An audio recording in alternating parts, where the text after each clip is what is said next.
આપણા અને પરમાત્મા મહાવીરના આત્મામાં કોઈ ભેદ નથી. ભેદ હોય તો કર્મના આવરણનો છે, પણ અંદરનું તત્વ તો સરખું છે.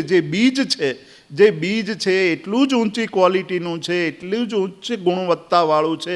એ બીજમાં કોઈ ભેદ નથી, અને છતાંય એ બીજ આપણી અંદર હોવા છતાંય આપણે એ જગ્યાએ નથી પહોંચી શક્યા. એનું કારણ શંકા છે, અને શંકાઓએ આપણને માન્યતાની અંદર અટવાવી દીધા છે.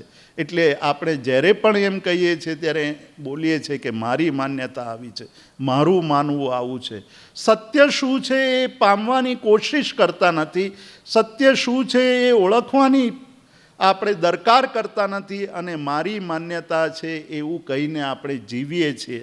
અને આ માન્યતાના કારણે પોતાના સ્વરૂપને ઓળખી શકતા નથી. જે માણસ પોતાના સ્વરૂપને ઓળખી લે છે એ માણસ આગળ નીકળી જાય છે.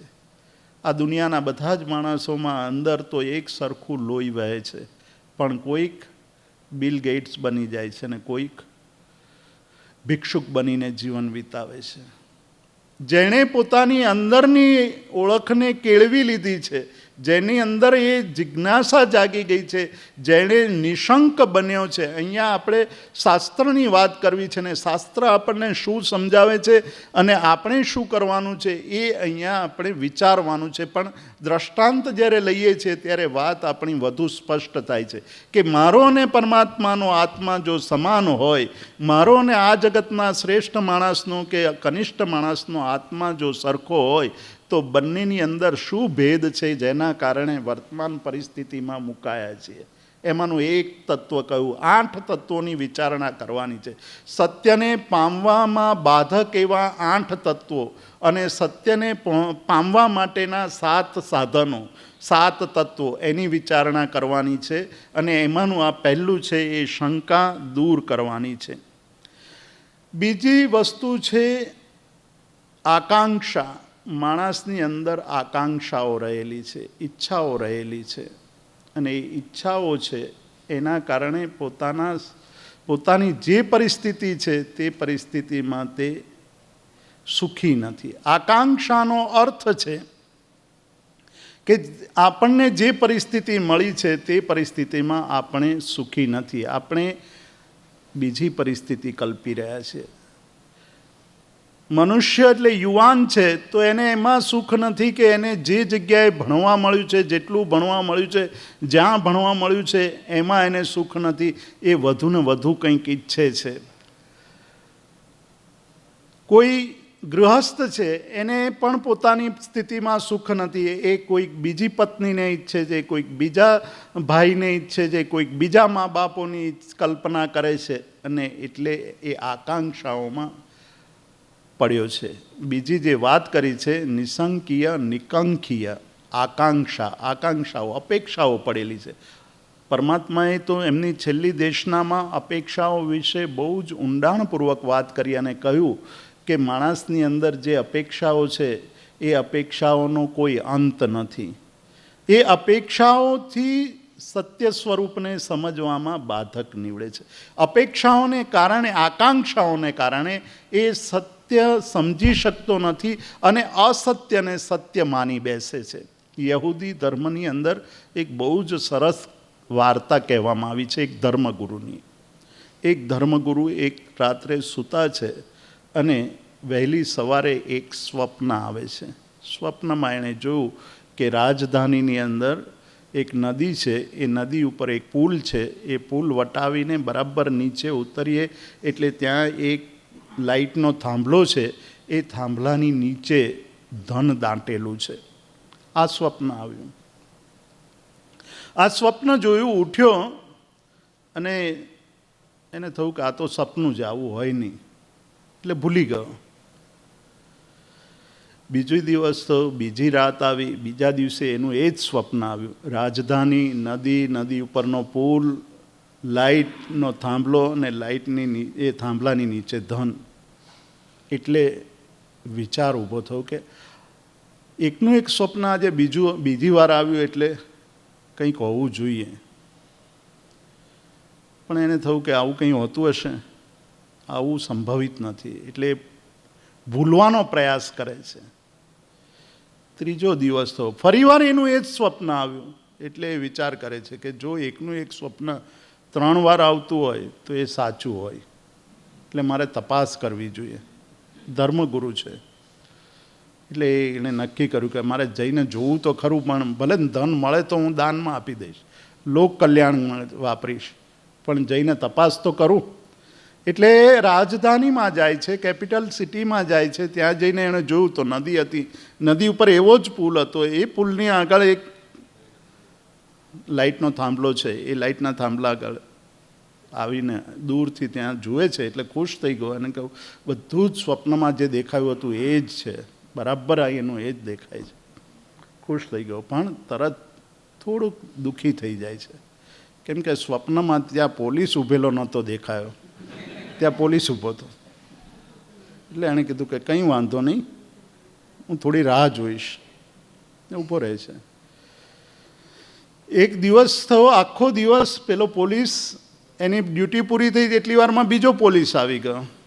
આવું આમણે 3 દિવસ સુધી સતત વોચ કર્યું. 3 દિવસ થોડી વાર થાય, ક્યાંક છુપાઈ જાય, પાછો આવે, થોડી વાર જુએ, પાછો જતો રહે, પણ જોયું કે હંમેશા ત્યાં પોલીસ ઊભો છે. એટલે એને થયું કે હવે શું કરવું. પોલીસને લાગ્યું કે આ કોઈક એવો માણસ લાગે છે કે જે આત્મહત્યા કરવા આવે લાગે છે. આ નદીનો પુલ છે ને પુલ ઉપરથી પડતું મૂકીને આત્મહત્યા કરી લેશે. એટલે એ થોડા સજાગ થઈ જાય છે પોલીસો. એટલામાં એને થયું કે હવે આવી રીતે તો દિવસોના દિવસો વીતી જશે, મારે કંઈક કરવું જોઈએ. એટલે હિંમત કરીને એ પેલા પોલીસ પાસે જાય છે અને કહે છે કે મારે તારી જોડે કંઈક વાત કરવી છે, મારે તને કંઈક કહેવું છે. તો કે તમે કહો એ પહેલાં મારે એક વાત કરવી તમને, કે મને એક સ્વપ્ન આવે છે, એ સ્વપ્નની વાત કરવી છે. તો કે શું સ્વપ્ન આવે? તો કે એક ગામ છે, એ ગામમાં એક ધર્મગુરુ રહે છે. એ ધર્મગુરુનું આવું ઘર છે, એ ઘરની અંદર એનો બેડ છે, એનો જે સુવાની પથારી છે, એ પથારીની નીચે ધન દાટ્યું છે. એટલે મને મન થયું કે હું ત્યાં જઈને એ ધન લઈ આવું, પણ પછી થયું કે ના, એટલી બધી મહેનત શું કામ કરવી. એટલામાં તમે દેખાયા. સ્વપ્નમાં જે મને દેખાયા હતા જે ધર્મગુરુ, એ જ તમે છો, કે તમે એ જ છો. એટલે હું તમે કહો એ પહેલાં મેં મારા સ્વપ્નની વાત કહી દીધી. એટલે આ ધર્મગુરુ વિચાર કરે છે કે હું મારા સ્વપ્નની વાત કહું કે ના કહું. ના, અત્યારે નથી કહેવી, પહેલાં મને મારા ઘરે જઈ આવવા દે અને જોઈ આવું. આકાંક્ષાઓ છે અંદર પડેલી છે. આકાંક્ષા એ માણસને ક્યાંથી ક્યાં ભટકાવે છે. એ ઘરે આવે છે, એનો પથારી, એનું બિસ્તર હટાવી દે છે, એને ખોદવા માંડે છે, તો એની નીચેથી એને ધન મળે છે. ખુશ થઈ જાય છે. આ ધર્મકથા યહૂદી ધર્મની છે, બહુ જ ચર્ચિત કથા છે, પણ એક બહુ મોટો સંદેશ આપે છે કે ધન આપણી અંદર જ છુપાયેલું છે. આપણે સ્વપ્નને સાચા માનીને આપણે બહાર શોધ્યા કરીએ છીએ. બહાર ખરેખર કશું જ નથી. આપણી અંદર જે આકાંક્ષા છે એ આકાંક્ષાના કારણે અતૃપ્તિ જન્મી છે, અને એ અતૃપ્તિ જન્મી છે, એ અતૃપ્તિને કારણે આપણે ભટક્યા કરીએ છીએ. અને એ ભટકવાની પ્રવૃત્તિ સતત ચાલુ છે. એ ભટકવાનું હજુ સુધી અટક્યું નથી. સતત આપણું પરિભ્રમણ ચાલુ છે. સત્ય પામવા માટેનું, સમ્યક દર્શન પામવા માટેનું બીજું અંગ કયું છે કે નિષ્કાંક્ષા. અતૃપ્તિની આગમાં ભટક્યા કરશો નહીં. તૃપ્ત થવાની, જે વસ્તુ તમને મળી છે એ વસ્તુને બરાબર સમજવાની, ઓળખવાની કોશિશ કરશો તો જ એ સમજાશે. તો આકાંક્ષાની વિરુદ્ધનો ગુણ છે નિષ્કામ થવું. કામનાઓ ઓછી કરી નાખવી, કામનાઓ રહિત. જે વાત ગીતાની અંદર કહે છે સ્થિતપ્રજ્ઞના લક્ષણોમાં અને અનાસક્તિ યોગમાં, કે તમે તમારું કાર્ય કર્મણ્યવાધિકારસ્તે મા ફલેષુ કદાચન, કે તું તારું કર્મ કરતો જા, ફળની અપેક્ષા ન રાખ. તું ફળની અપેક્ષા રાખીને તું જીવીશ તો ફળમાં અટવાઈ જઈશ. તું તારી કામ કરવામાં લાગેલો રહીશ તો તને સત્ય સમજાશે, અને સત્ય સમજાશે તો ફળ તો જે મળવાનું હશે તે મળશે જ. આપણી સમજ જે આ અતૃપ્તિ છે એ અતૃપ્તિના કારણે બદલાઈ જાય છે. આપણે અતૃપ્તિના કારણે ભૂલી જઈએ છીએ. આપણે અતૃપ્તિના કારણે સ્વપ્નમાં રાચીએ છીએ. જે સાચું નથી એને સાચું સાબિત કરવા મથીએ છીએ, અને એની હાલત થાય છે માટીને પીલવા જેવી. માટીને પીલવાથી તેલ નીકળતું નથી. તમે એકવાર પીલો તો પણ તેલ નથી નીકળવાનું, ને 1000 વાર પીલો તો પણ તેલ નીકળવાનું નથી. તેલ નીકળે છે તલમાંથી, તેલ નીકળે છે તૈલી પદાર્થોમાંથી, પણ માટીમાંથી તેલ નીકાળવાની કોશિશ કરીએ તો ક્યારેય નીકળતું નથી. એનું કારણ છે, પહેલાંના એક બહુ જ રમૂજી વાત છે કે પહેલાંના જમાનાની અંદર સુવર્ણ રૌપ્ય સિદ્ધિશાસ્ત્ર નામના ગ્રંથો રચાયા છે. સોનું બનાવવાની કળા, રૂપું બનાવવાની કળા. એટલે સોનાબેન અહીંયા બેઠા છે. સોનું બનાવવાની કળા, કે સોનું કેવી રીતે બનાવવું, તો ધાતુમાંથી, જાત જાતના ધાતુમાંથી સોનું બનાવી દેવું. અને એવા શાસ્ત્રો છે ભારતની અંદર, એવા શાસ્ત્રો અત્યારે છપાયેલા મળે પણ છે. લાલ કિતાબ, કાલી કિતાબ, એવા પુસ્તકો છે, એમાં એવા નુસ્ખાઓ પણ આપ્યા છે. અને 1000 વર્ષથી માણસ પ્રયાસ કરે છે, પણ હજુ સુધી એ ધાતુમાંથી સોનું બનાવી શક્યો નથી. નહીં તો અત્યારે તો સોનાના ભાવ કેટલા બધા છે. સૌથી શ્રેષ્ઠ બની જાય, ભારત સુપર પાવર બની જાય જો સોનું બની શકતું હોત તો. પણ એની સાથે સાથે આપણા મનની અંદર એ પણ વિચાર આવે છે કે આટલા બધા વર્ષોથી આટલા બધા લોકોએ આટલા બધા કલાકોને પૈસા ખર્ચી નાખ્યા, આટલી બધી શક્તિ ખર્ચી નાખી, છતાં પણ હજુ કોઈએ પોતાના પૂર્વજોમાંથી અનુભવ ન લીધો. કેમ નથી સમજતા આપણે નથી સમજતા, કારણ કે આપણી અંદર અતૃપ્તિ પડી છે. આપણે એવું વિચારીએ છીએ કે પેલાએ કંઈક ભૂલ કરી હશે, હું એ પ્રયોગ કરું, હું ભૂલ કર્યા વગર બરાબર ધ્યાનથી પ્રયોગ કરીશ, મને તો એમાંથી સોનું બનાવવાની કળા હાથ લાગી જ જશે અને હું સોનું બનાવી જ દઈશ. આવો પ્રયોગ કરવાનું આજે પણ ચાલુ છે. હું કોઈ કાલ્પનિક વાતો નથી કરતો કે આજે 200-500 વર્ષ પહેલાંની વાતો નથી કરતો. આજની ઘડીએ પણ લોકો આવા પ્રયોગો કરે છે. કેમ કે અમારી પાસે તો બહુ મોટો ભંડાર છે એલડી ઇન્ડોલોજીમાં, અને ઘણા બધાના ફોન આવે કે જીતુભાઈ તમારે ત્યાં એવી કોઈ પોથી હોય તો એની ઝેરોક્સ કોપી અમને મોકલજો ને. આજે પણ એટલે લોકોમાં રહેલી અતૃપ્તિ, જે માટીને પીલવાનું કામ કરીએ છીએ આપણે, અને માટીને પીલ્યા કરીએ છીએ, 1000 વાર પીલીશું તો પણ એનાથી તેલ નીકળવાનું નથી.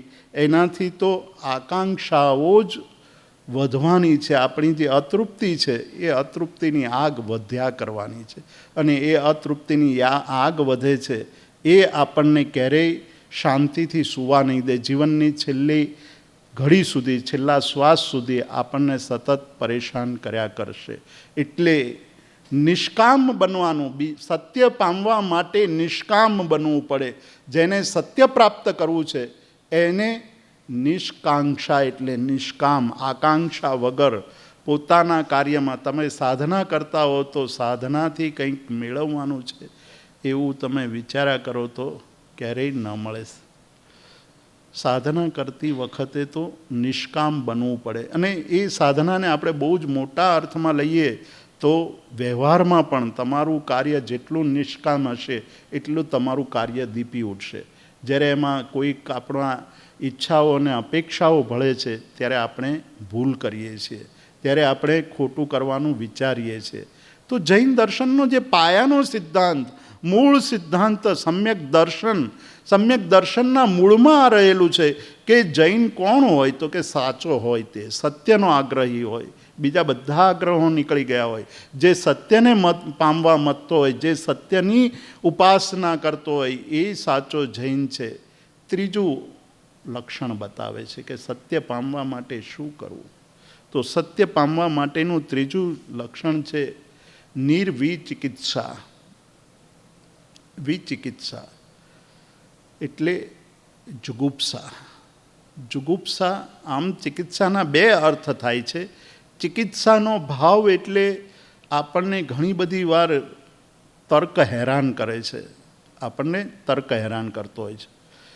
તર્ક એવી રીતે હેરાન કરતો હોય છે કે આપણે ક્યાંક જઈએ એટલે આપણે કંઈક જાણીએ છીએ એવું દેખાડવા માટે કંઈક ને કંઈક બોલી કાઢીએ છીએ. એક તર્ક આવી રીતે હેરાન કરે છે. એટલે ત્યાં તર્કનો આશ્રય લઈએ છીએ. ત્યાં અહંકારો છે અને અહંકાર સાથે તર્ક ભળ્યો છે. એટલે આપણે સામેવાળાની પરીક્ષા કરવાનું વિચારીએ છીએ. એટલે આપણે પ્રશ્ન પૂછીએ છીએ.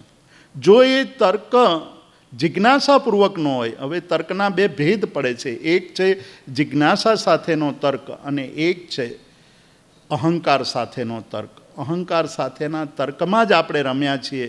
જિજ્ઞાસા સાથેના તર્કમાં આપણે બહુ ઓછું રમ્યા છીએ. આપણને બહુ ઓછું ફાવે પણ છે.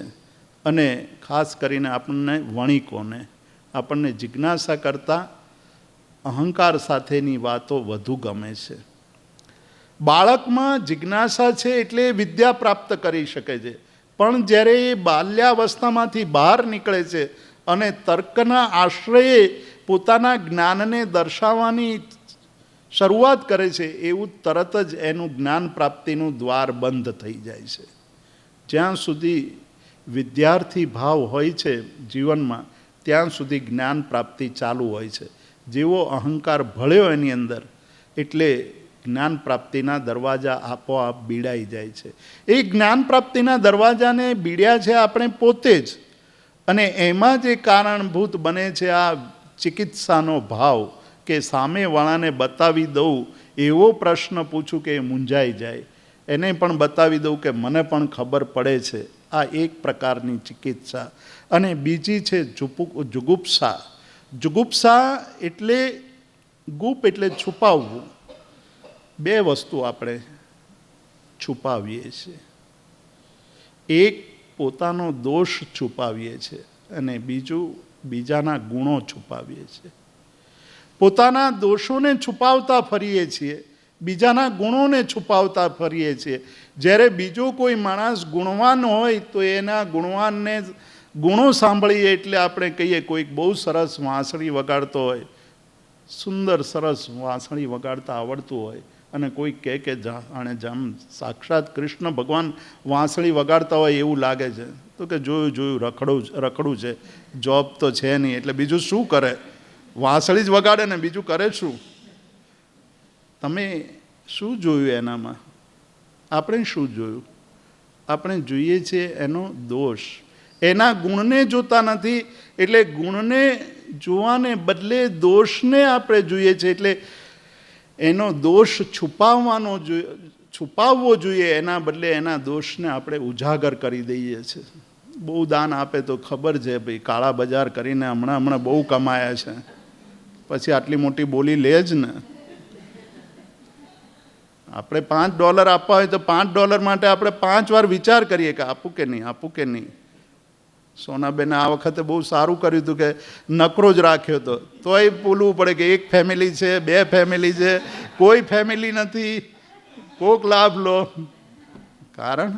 કારણ એ છે કે આપણે બીજા જે ગુણવાન છે એના ગુણને જોવાને બદલે એના દોષને જોઈએ છે.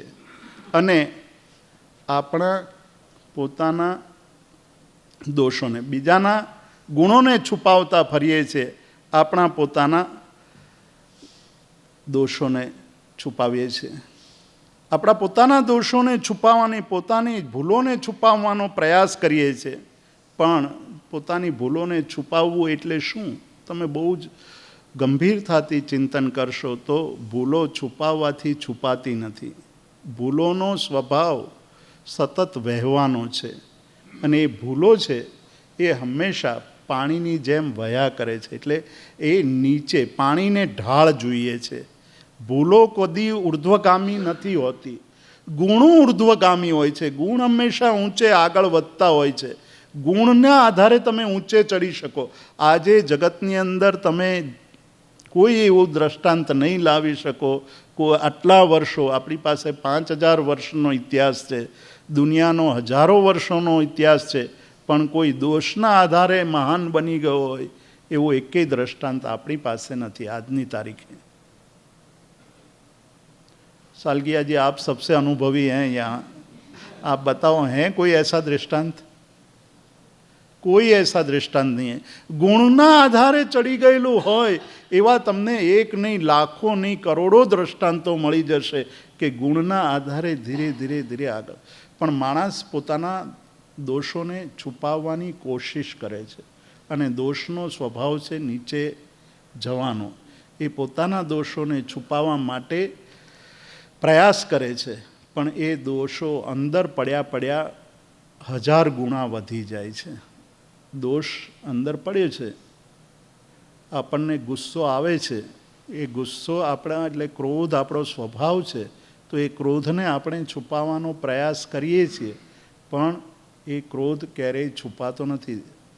એને અંદર રાખો એટલે એ આપણા અંદરના તંત્રને દૂષિત કરે છે. ક્રોધ આપણા અંદરના તંત્રને દૂષિત કરે છે. માન આપણા અંદરના ઈગો છે, એ આપણા અંદરના આંતરિક તંત્રને દૂષિત કરે છે અને એ દ્વિગુણિત એટલે બેવડાય છે. જેટલું આજે હતો એને જો તમે કંટ્રોલ ના કરો તો વધતો જાય. આપણે એકવાર અહીંયા એ દ્રષ્ટાંતની પણ બહુ વિસ્તારથી ચર્ચા કરી હતી, ચંડ કૌશિકના દ્રષ્ટાંતની, કે ચંડ કૌશિકે પોતાના જીવનની અંદર જે પહેલી ભૂલ કરી હતી એ તો એક નાની સરખી ભૂલ હતી. એક દેડકો એમના પગે ભૂલથી કચરાઈ ગયો હતો, પણ એને છુપાવવાની કોશિશ કરી, બધું વધતું એક છેક તિર્યંચ સુધી પહોંચી ગયો અને એવી જગ્યાએ પહોંચ્યો કે એની આંખોમાં પણ ઝેર આવી ગયો, આંખોમાં પણ ક્રોધ આવી ગયો. એવી પરિસ્થિતિ. તો દોષો છે એ હંમેશા નીચે વહે છે, ઉપર વહેતા નથી. અને એના કારણે આપણે એવું માનીએ છીએ કે મેં આને કેવો મૂર્ખો બનાવી દીધો. આપણે બોલતા નથી, પણ આમ અંદરથી ઘરે આપણે કહીએ કે જોયું ને મેં કેવું બતાવી દીધું. પણ ખરેખર આપણે આપણી જાતને જ છેતરીએ છીએ. બીજાને છેતરવાને બદલે આપણી જાતને છેતરીએ છીએ. અને જ્યારે જાતને છેતરવાની વાત આવે છે ત્યારે આ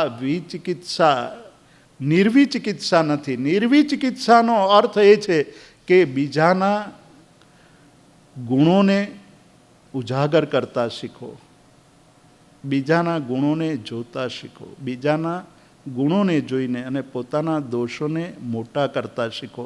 એ પોતાનો દોષ મોટો દેખાવા લાગશે ત્યારે, પોતાની ભૂલો જ્યારે મોટી દેખાવા માંડશે ત્યારે એ ભૂલોથી મુક્ત થવાનું મન થશે, નહીં તો એ ભૂલોથી મુક્ત થશું નહીં. ભૂલ આપણે જેટલી એમ માનીએ કે એને ઇગ્નોર કરીએ, બાળકને આપણે ભણાવતા હોઈએ અને એ ભૂલ કરે ત્યારે આપણે એને સમજાવીએ છીએ કે આ ભૂલ તું સુધારી લે. કેમ આપણે આટલી બધી ચીવટ રાખીએ છીએ? કેમ કે બાળકની જો એ ભૂલ એ સુધારે નહીં તો લાંબે ગાળે એને વધુ નુકસાન કરતા. એ જ નિયમ આપણામાં પણ એટલો જ એપ્લાય થાય છે. આપણે પણ એ અંદર જોવાનું છે કે મારી ભૂલો જો આટલી હું છુપાવવાનો પ્રયાસ કરીશ તો એ મટવાની નથી, એ ઓછી નથી થવાની, એ વધવાની છે. પણ આવું ન કરવાના કારણે એટલે આ જે વિચિકિત્સાનો ગુણ છે, વિચિકિત્સાનો દોષ છે, એ દોષના કારણે શું થાય છે? આપણા જે જીવનની અંદર ડ્યુઆલિટી આવે છે, બંધારણ બદલાઈ જાય છે. આપણી અંદર બેવડા, જીવનના સ્તર બેવડા છે. આપણે કોઈકની આગળ કંઈક દેખાઈએ છીએ અને બીજાની આગળ કંઈક દેખાઈએ છીએ. આપણે જ્યારે દેરાસર જઈએ છીએ ત્યારે એકદમ ધાર્મિક બની જઈએ છીએ અને વેપાર કરીએ છીએ ત્યારે એકદમ વાણિયા બની જઈએ છીએ. તો માણસનું આવું બેવડાપણું આવ્યું ક્યાંથી? આમાંથી આવ્યું બેવડાપણું. એને વ્યવહારમાં પણ અને વિચારમાં પણ આ બેવડાપણું છે. આપણે ધર્મ પરિવર્તનની વાત કરીએ, ધર્મનો કાયદો છે. એક જગ્યાએ એક બાળકે પોતાના પિતાજીને પૂછ્યું કે પિતાજી તમે આજે કેમ આટલા બધા ગુસ્સે છો, એનું કારણ શું? એટલે કહે છે કે આજે એક મુસલમાન હતો, એણે મુસલમાન ધર્મ છોડીને એ હિન્દુ બની ગયો, એટલે હું બહુ ગુસ્સે થયેલો છું. તો કે એવું કેમ? થોડા દિવસ પહેલાં તો એક હિન્દુ મુસલમાન બન્યો હતો ત્યારે તમે એમને કહ્યું હતું કે એ તો એને એક બહુ સારી સદબુદ્ધિ સૂજી ગઈ, અને આજે તમે એમ કહો છો કે એ બેવકૂફ છે.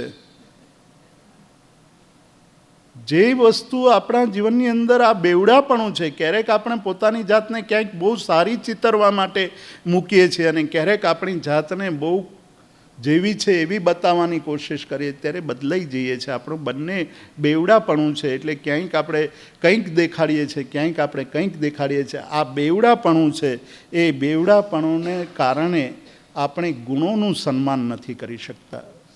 ખરેખર તો જૈન ધર્મ શું કહે છે? તમને હંમેશા, એટલે કે આપણને હંમેશા એક વાત કરે છે કે ગુણાનુવાદ કરો.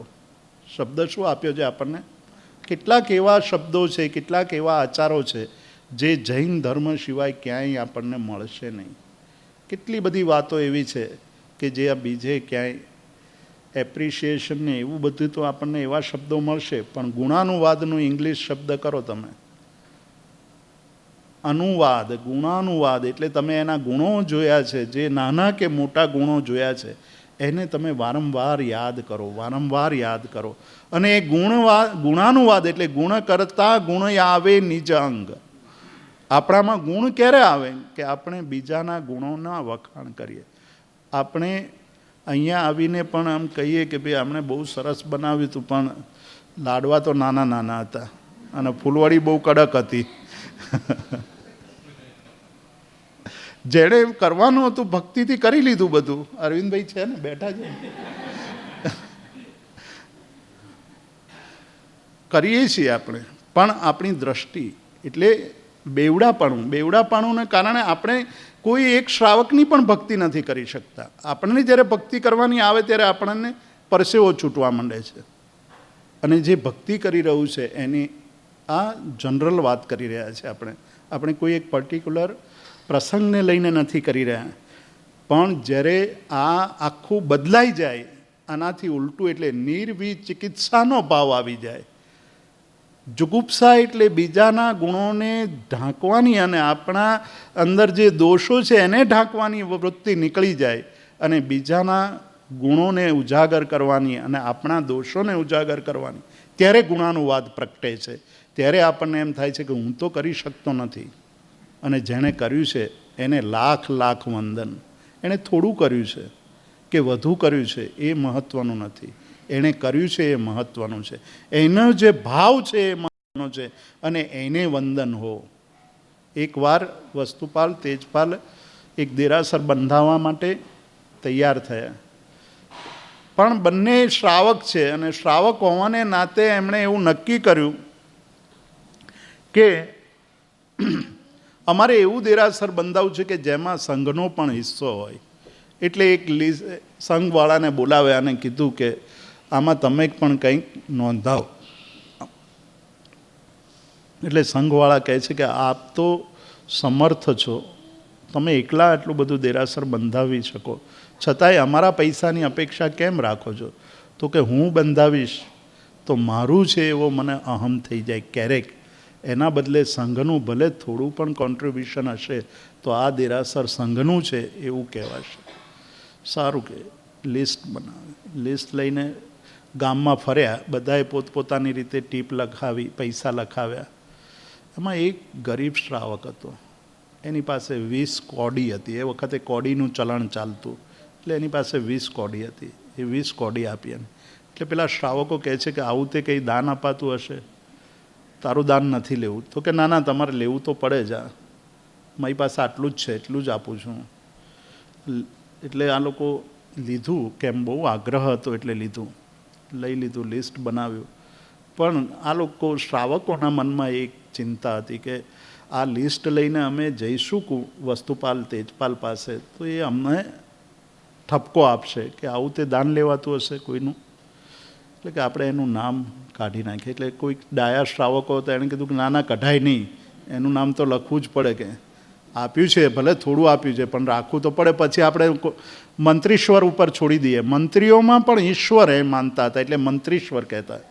એ કહે કે આપણે એને આપીએ, એ જે કરવું હશે કરશે. એને જોયું લિસ્ટ, પછી એમાં એમણે પોતાની રકમ લખી, બાકી રહેલા તમામ દ્રવ્ય એમણે પોતે આપ્યું. એને સોનાથી મઢી શકાય એટલા બધા પૈસા મંત્રીશ્વરે આપ્યા, અને કીધું કે આ જે 20 કોડી આપી છે ને જેણે, એનું નામ અહીંયાથી ચેકી નાખો અને એનું નામ પહેલું લખો. એટલે પેલા લોકોને થયું કે આ શું કહે છે, આ પહેલું લખવાનું કેમ? એટલે કહે છે કે મંત્રીશ્વર આપ, એટલે કે હા હું બરાબર ભાનમાં જ છું. કારણ કે મેં ને તમે જે દાન આપ્યું છે એ આપણા જેટલા પૈસા છે, સંપત્તિ છે, એમાંથી 2-5% જેટલું દાન આપ્યું છે. અને આણે તો પોતાની તમામ સંપત્તિ આપી દીધી છે. એણે જે આપી છે એ 20 કોટી જ હતી એની પાસે. એને એ પણ હવે ભાવ એ ચિંતા નથી કરી એણે કે આવતીકાલે મને ખાવા મળશે કે નહીં મળે. એણે પોતાનું સર્વસ્વ આપી દીધું. તો મારા 5% કે એના 100% ચડે, મારા 5% ચડે કે એના 100% ચડે, તો કે એની ભાવના તો ખરેખર માન છે. એને એની જ ભાવના આપણા કરતાં વધુ છે. તો ગુણને દેખ્યો, ગુણને દેખ્યો એટલે ગુણાનુરાગ આવ્યો. ગુણાનુરાગ હોય તો અંદર ગુણ પ્રગટે, ગુણાનુરાગ ન હોય તો ગુણ પ્રગટે નહીં. તો મોટું મીંડું અંદર પ્રગટે. ગુણના નામે મોટું મીંડું એટલે આપણે દેખાઈએ બહુ મોટા, પણ આપણી અંદર હંમેશા અંદર શૂન્ય હોય. એટલે ત્રીજો જે લક્ષણ કહ્યું સત્ય પામવાનું, એ સત્ય પામવાનું લક્ષણ કહ્યું છે કે બીજાના ગુણો દેખો, બીજાના ગુણોને છુપાવવાની કોશિશ ન કરતા, એવી જ રીતે પોતાના દોષોને છુપાવવાની કોશિશ ન કરતા, પોતાના દોષોને ઉજાગર કરો. તો પોતાના દોષો જો તમે બહાર મોટા કરીને જોશો તો પોતાના દોષો ઉપર વિજય મેળવી શકાશે, અને બીજાના ગુણો ગાવાથી આપણી અંદર ગુણો પ્રગટશે.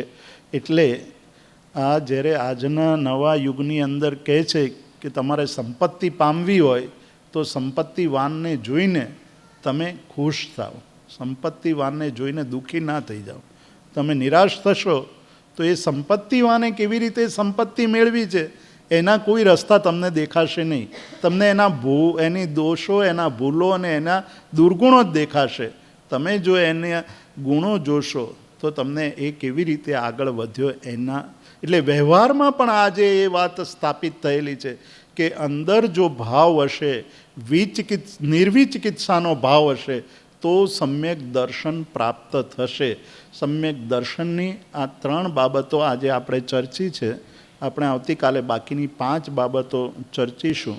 આપણે અહીંયા સમાપ્ત કરીએ છીએ. 9:30 થયા છે એટલે ટાઈમ થઈ ગયો છે. કાલે આપણે આની વિશેષ ચર્ચા કરીશું. સર્વમંગલ માંગલ્યમ સર્વકલ્યાણ કારણમ પ્રધાનમ સર્વધર્માણામ જૈનમ જયતિ શાસનમ. પર્યુષણ પર્વના મંગલ આરાધનાના દિવસોમાં આપણે પરમાત્માની ભક્તિ, પ્રતિક્રમણ, સ્વાધ્યાય આદિ કાર્યો કરીએ છીએ. મંગલ દિવસો છે અને આત્મનિરીક્ષણના દિવસો છે. આત્મનિરીક્ષણનો માર્ગ પરમાત્માએ અનેક રીતે દર્શાવ્યો છે. આપણે વ્રત વિશેનો સ્વાધ્યાય કરી રહ્યા છીએ. અહિંસા વિશેની વાત આપણે કરી ચૂક્યા છીએ.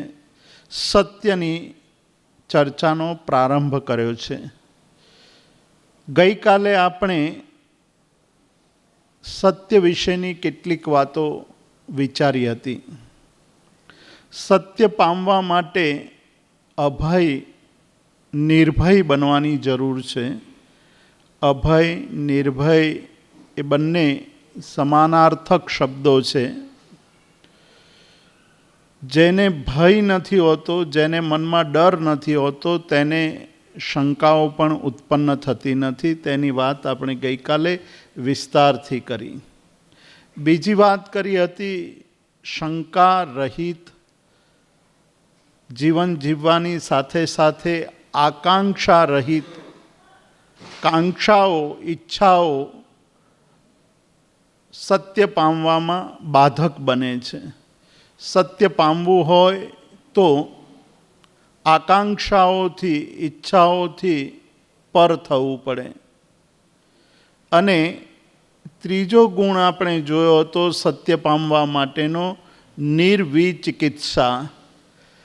વિચિકિત્સાનો અર્થ આપણે કર્યો હતો કે પોતાની ભૂલોને ઢાંકવી નહીં, અને બીજાના ગુણોને ઢાંકવા નહીં. આપણી પ્રવૃત્તિ ઉલટી છે. આપણે આપણી ભૂલોને ઢાંકીએ છીએ અને બીજાના ગુણોને ઢાંકીએ છીએ. આ જે ઢાંકવાની પ્રવૃત્તિ છે એ દૂર કરવા જેવી છે. એટલે બીજાનું જે સૌંદર્ય છે, બીજાની અંદર જે સુંદરતા પડી છે એ સુંદરતાને આપણે માટીથી લીપી દઈએ છીએ અને આપણી અંદર જે કાંકરા પડ્યા છે તેને આપણે કોહિનૂર બનાવવાની ચેષ્ટા કરીએ છીએ. આ જે પ્રવૃત્તિ છે તેનાથી સત્ય પામી શકાતું નથી. સત્ય પામવા માટે નિર્વિચિકિત્સા એટલે બીજાનું જે સૌંદર્ય છે, બીજામાં જે સુંદરતા છે તે સુંદરતાનો સ્વીકાર અને પોતાની અંદર જે દુર્ગુણ છે તે દુર્ગુણનો સ્વીકાર. તે દુર્ગુણની સ્વીકૃતિ કરવાથી ગઈકાલે આપણે જોયું હતું કે આપણી અંદર રહેલા નાના નાના દોષો પણ જો આપણે અંદરને અંદર રવા દઈએ તો ધીરે ધીરે એ મોટા બનીને ઘણું મોટું નુકસાન કરનારા થાય છે. આજે એ જ દિશામાં, સત્ય પામવાની દિશામાં જે બાધક તત્વો છે તેની સાથે સાથે એના વિરોધી સાધક ગુણો, તેની ચર્ચા આગળ ચલાવીશું. ચોથો ગુણ છે અમૂઢ દ્રષ્ટિ. અમૂઢ દ્રષ્ટિ, અમૂઢપણું. અમૂઢપણું, મૂઢ એટલે મૂઢતા, મૂઢ એટલે મૂર્ખતા, મૂઢતા ભરી દ્રષ્ટિ.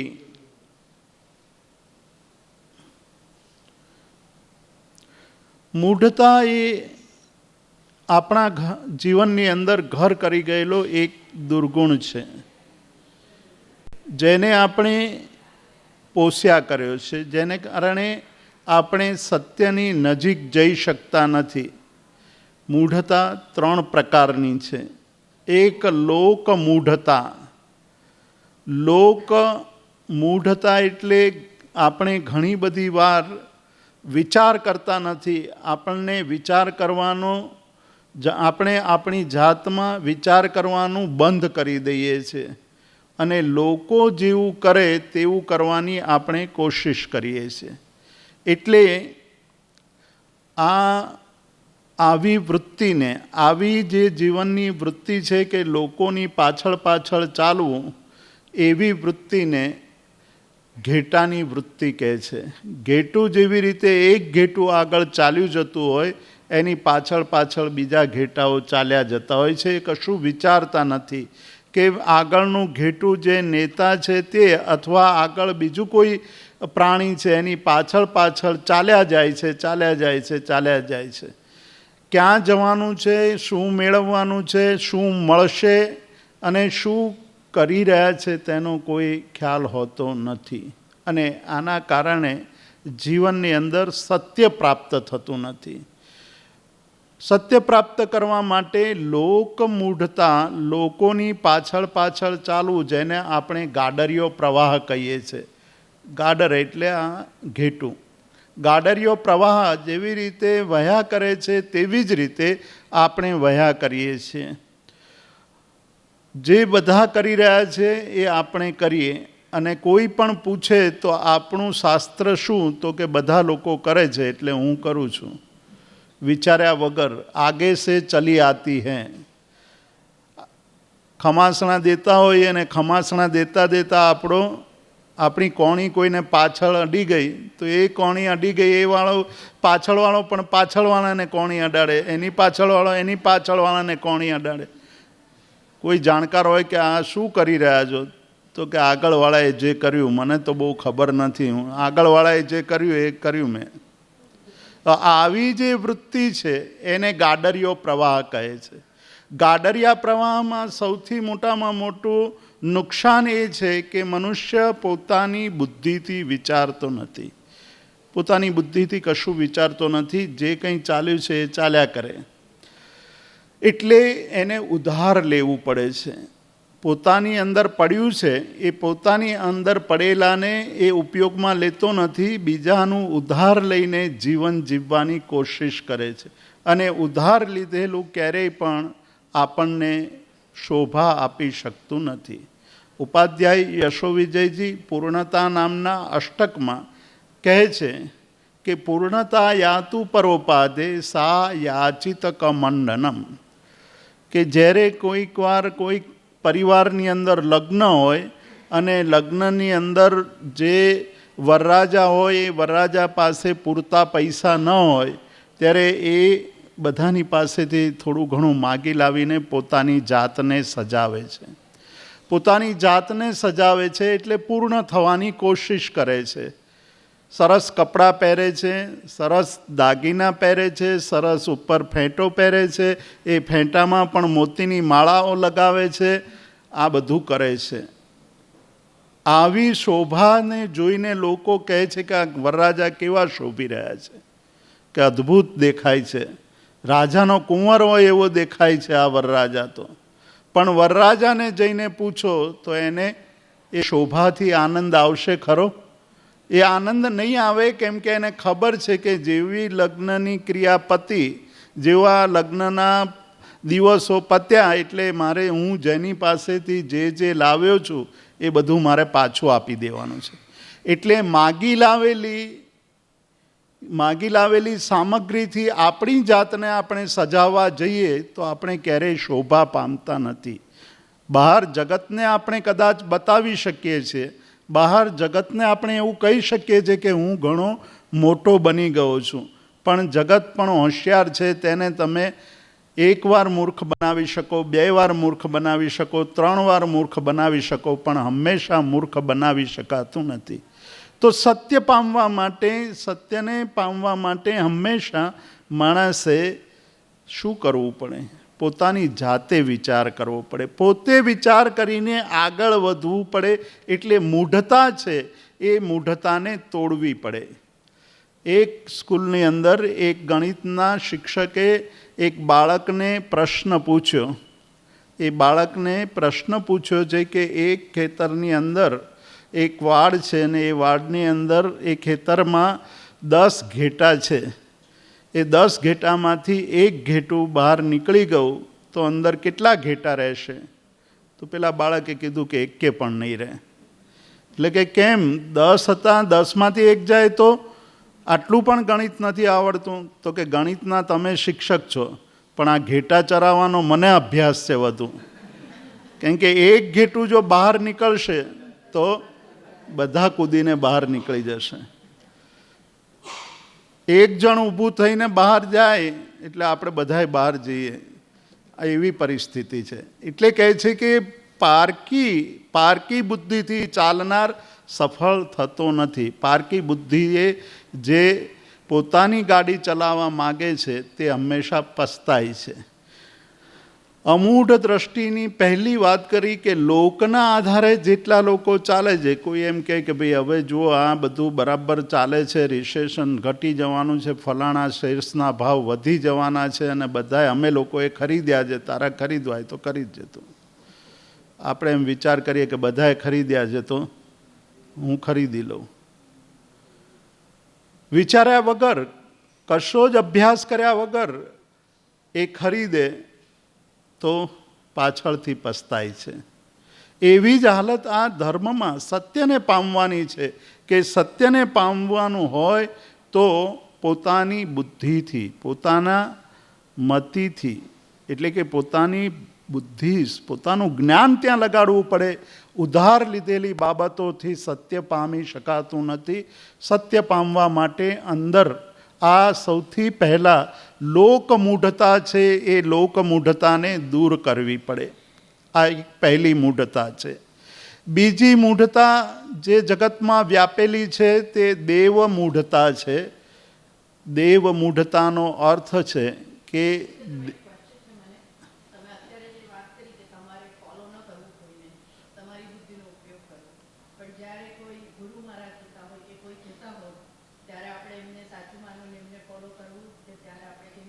ઓકે, બીજી વાત એટલે એનો જવાબ આવી જશે. ત્રણે ત્રણ મૂઢતા પતે એટલે પછી આપણે વાત કરીશું. એમના જવાબ ત્રણે મૂઢતાની વાત પતશે એટલે આવી જશે. બીજી મૂઢતા છે તે દેવ મૂઢતા. મનુષ્યના સ્વભાવની અંદર બીજો એક દુર્ગુણ પડેલો છે કે આપણે આપણી ઈચ્છા પરિપૂર્ણ કરવા માટે ગમે ત્યાં મસ્તક ઝુકાવી શકીએ છીએ. આપણી ઈચ્છા પૂરી કરવા માટે કોઈ પણ જગ્યાએ જઈ શકીએ છીએ અને કોઈની પણ કોઈ પણ વાત માનવા તૈયાર થઈ જઈએ છીએ. કે કોઈક જગ્યાએ આપણે એવું માન્યું કે ફલાણા દેવ બહુ પ્રભાવશાળી છે એટલે આપણે ત્યાં દોડી જઈએ છીએ. આપણે એ વિચાર કરતા નથી કે આ દેવ એ સમ્યક્ત્વી છે. સમ્યક એટલે સત્યને નજીક લઈ જનારા છે, સત્યને પામેલા છે, વિતરાગ છે કે નહીં એનો કોઈ વિચાર કરતા નથી અને આપણે દોડી જઈએ છીએ. વર્ષો પહેલાંની એક ઘટના છે, સત્ય ઘટના. પર્યુષણ પર્વના દિવસો હતા અને એ સમયે 14નું પ્રતિક્રમણ હતું. 14ના પ્રતિક્રમણના દિવસે એક શ્રાવક, બુદ્ધિસાગર મહારાજના જીવનની જ આ ઘટના છે. એક શ્રાવકે કહ્યું કે મહારાજ સાહેબ આવતીકાલે 14ના પ્રતિક્રમણમાં હું આવીશ નહીં. એટલે મહારાજ સાહેબે કહ્યું કે શું કામ છે, શા માટે તમે નહીં આવો? તો કે મારે કામ છે અને એવું જરૂરી કામ છે કે હું કાલે અહીંયા આવી શકીશ નહીં, હું એને એવોઇડ કરી શકું એમ નથી. મહારાજ સાહેબે કીધું સારું. બીજા દિવસે પેલો શ્રાવક 14નું પ્રતિક્રમણ કરવા આવ્યો નથી. રોજ પ્રતિક્રમણ કરનાર, રોજ મહારાજ સાહેબને વંદન કરવા આવનાર, જેને પ્રતિક્રમણના અર્થ વગેરે આવડે છે એવો આ શ્રાવક, ભણેલો ગણેલો, ધર્મના તત્વને જાણનારો એવો શ્રાવક એ 14નું પ્રતિક્રમણ ન કર્યું પર્યુષણની અંદર. પર્યુષણ પતી ગયા. મહારાજ સાહેબના મનની અંદર, બુદ્ધિસાગર મહારાજ સાહેબના મનની અંદર એક શંકા હતી કે આ શ્રાવકે 14ના દિવસે પ્રતિક્રમણ કેમ ન કર્યું. એટલે પર્યુષણ પતી ગયા પછી શ્રાવકને બોલાવીને પૂછ્યું કે ભાઈ ક્યાં ગયા હતા તમે? એટલે શ્રાવક કહે છે કે મહારાજ સાહેબ ન પૂછો તો સારું. મહારાજ સાહેબે જ્યારે આગ્રહ કર્યો ત્યારે એણે વાત કરી કે મહારાજ સાહેબ હું થોડોક દુઃખી છું. મારા ઘરે બાળક નથી, કોઈ સંતાન નથી અને સંતાન મેળવવા માટે હું ફલાણા ફકીરને ત્યાં 14ના દિવસે એની પાસે વિધિ કરાવવા ગયો હતો.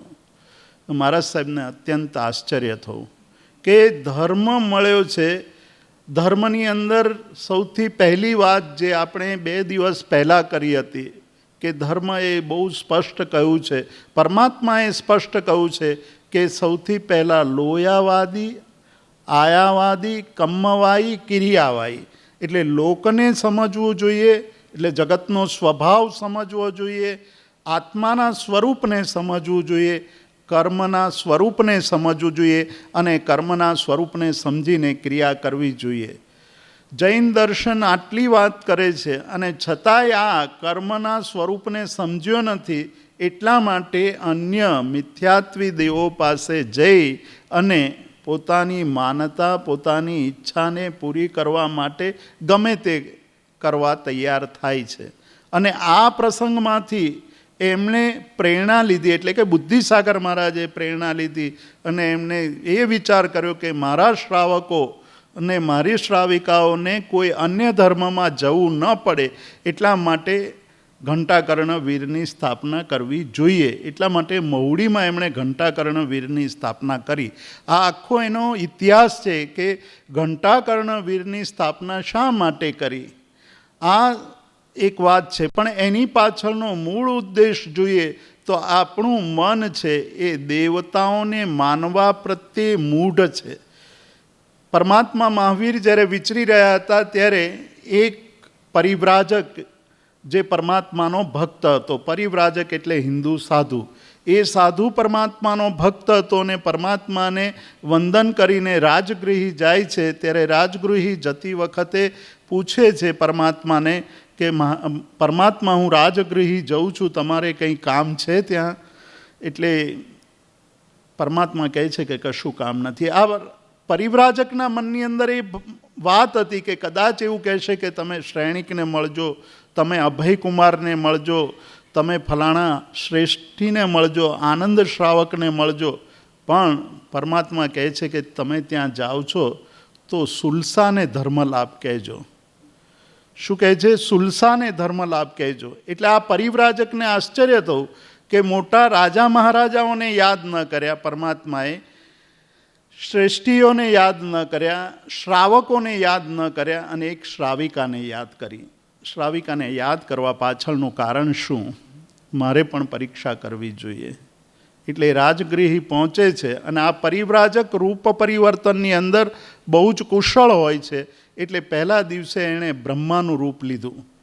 બ્રહ્માનું રૂપ લઈને ગામના પાદરે એક વટવૃક્ષ છે એની નીચે બ્રહ્માના રૂપને લઈને બેઠા છે અને ધીરે ધીરે વાત પ્રસરવા લાગી આખા ગામમાં.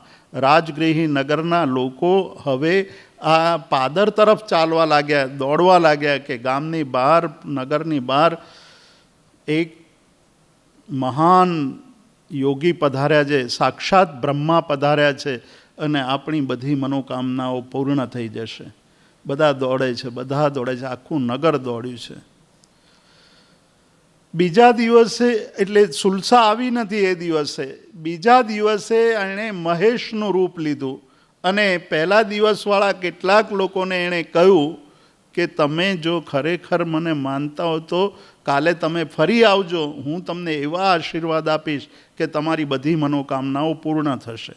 બીજા દિવસે મહેશનું રૂપ લીધું.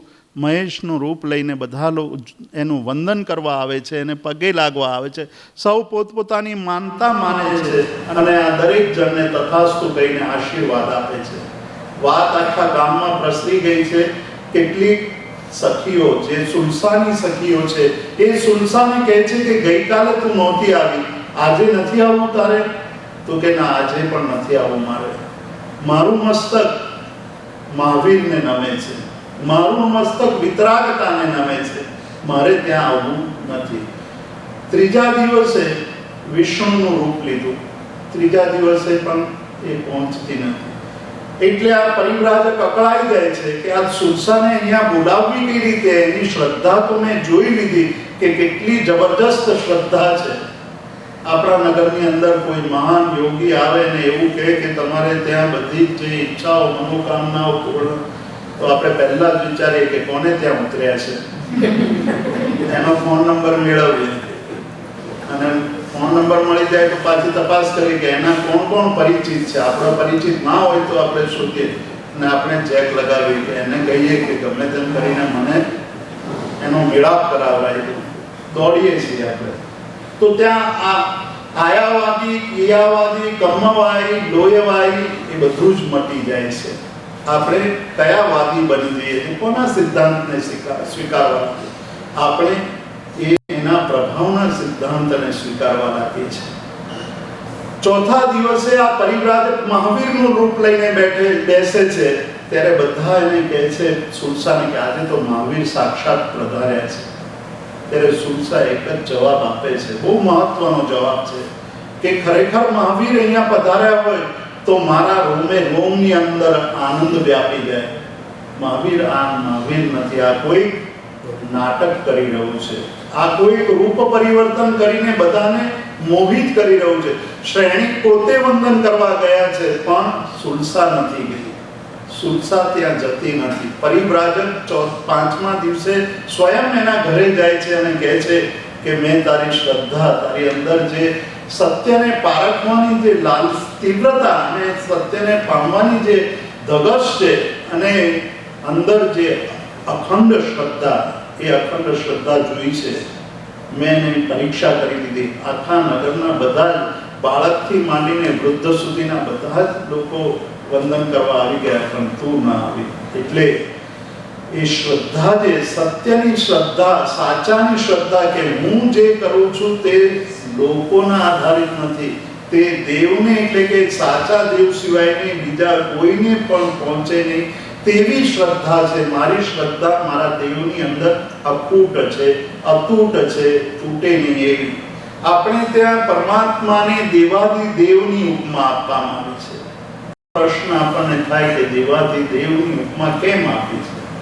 બીજે બધે જ દેવાધિદેવની ઉપમા ક્યાંય નથી આપી. આખી ભારતીય સંસ્કૃતિને તમે અભ્યાસ કરો તો બીજે બધે જ જે ભગવાન છે એને દેવની કે મહાદેવની ઉપમા આપી છે. જ્યારે જૈન પરંપરાની અંદર પરમાત્માને દેવાધિદેવ કહે છે. દેવોના પણ સ્વામી એવા દેવ એ દેવાધિદેવ કહેવાય. પ્રશ્ન એ થાય કે પરમાત્માને દેવાધિદેવ કહેવાનું કારણ શું? આપણા પરમાત્મા છે એટલે આપણે દેવાધિદેવ કહીએ છીએ? એવો કોઈ આપણા ઉપર આક્ષેપ કરી શકે કે તમારા પોતાના ભગવાન છે એટલે તમે એને દેવાધિદેવ કહો છો? ના, એવું નથી. પરમાત્મામાં દેવાધિદેવપણું છે એનું કારણ એક જ છે કે દેવોમાં પણ જ્યારે દેવ બની જાય છે ત્યારે પણ એની અંદર રહેલી ઈચ્છાઓ હજી પરિપૂર્ણ થઈ નથી. હજુ પણ ઈચ્છાઓ પડી છે. દેવોની વાતો જ્યારે આપણે શાસ્ત્રોમાં વાંચીએ છીએ, દેવોના ચરિત્રોને વાંચીએ છીએ, ત્યારે આપણી સામે એક વાત આવે છે ને એ વાત છે કે દેવો પણ ક્યાંક દેવીઓમાં આસક્ત છે, દેવો ક્યાંક ભોગ સુખમાં આસક્ત છે, દેવો ક્યાંક કોઈ મેળવવામાં આસક્ત છે. એટલે જૈન ધર્મએ દેવ બનવાની કામના પર ચોકડી મારી દીધી છે. જૈન ધર્મએ કહ્યું કે વિતરાગ બનવું જોઈએ. જૈન ધર્મએ કહ્યું કે સત્ય પામવું જોઈએ અને સત્ય પામવા માટે તમે એવા દેવની પૂજા કરો કે જે દેવે ખરેખર સત્ય પ્રાપ્ત કર્યું છે. જેની પાસે સત્ય નથી એની પાસે સત્યની માગણી કરવા જઈએ તો એ સત્ય ન મળે, સત્યની બદલે ઠીકરા મળે. તો આ દેવો પણ પરમાત્માને વંદન કરવા આવે છે એટલે દેવોના પણ દેવ છે એટલા માટે દેવાધિદેવ છે. તો પરમાત્મા દેવાધિદેવ છે એની પાછળનું કારણ એ છે કે સંપૂર્ણપણે વિતરાગત્વ છે એમનામાં કોઈ જાતનો કોઈ એવો રાગનો ભાવ નથી. એટલે એક સ્તુતિમાં ધનપાલે સ્તુતિ કરી છે. ધનપાલ નામનો એક કવિ થઈ ગયો. હેમચંદ્રાચાર્ય અને કુમારપાળ બંને એકવાર દેરાસરની અંદર સાથે ભેગા થઈને ભગવાનની સ્તુતિ કરી રહ્યા હતા. આપણે સૌ જાણીએ છીએ કે હેમચંદ્રાચાર્ય કલિકાલ સર્વજ્ઞ હેમચંદ્રાચાર્ય બહુ મોટા જ્ઞાની હતા. ઘણું બધું જ્ઞાન હતું. ઘણા બધા ગ્રંથો અને ઘણી બધી સ્તુતિઓ રચી છે. સકલારત પ્રતિષ્ઠાનમ અધિષ્ઠાનમ શિવશ્રિયા ભૂર્ભુવ સ્વસ્ત્ર ઈશાનમ આર્હંત્યમ પ્રણિદદ્મહે વગેરે સ્તુતિઓ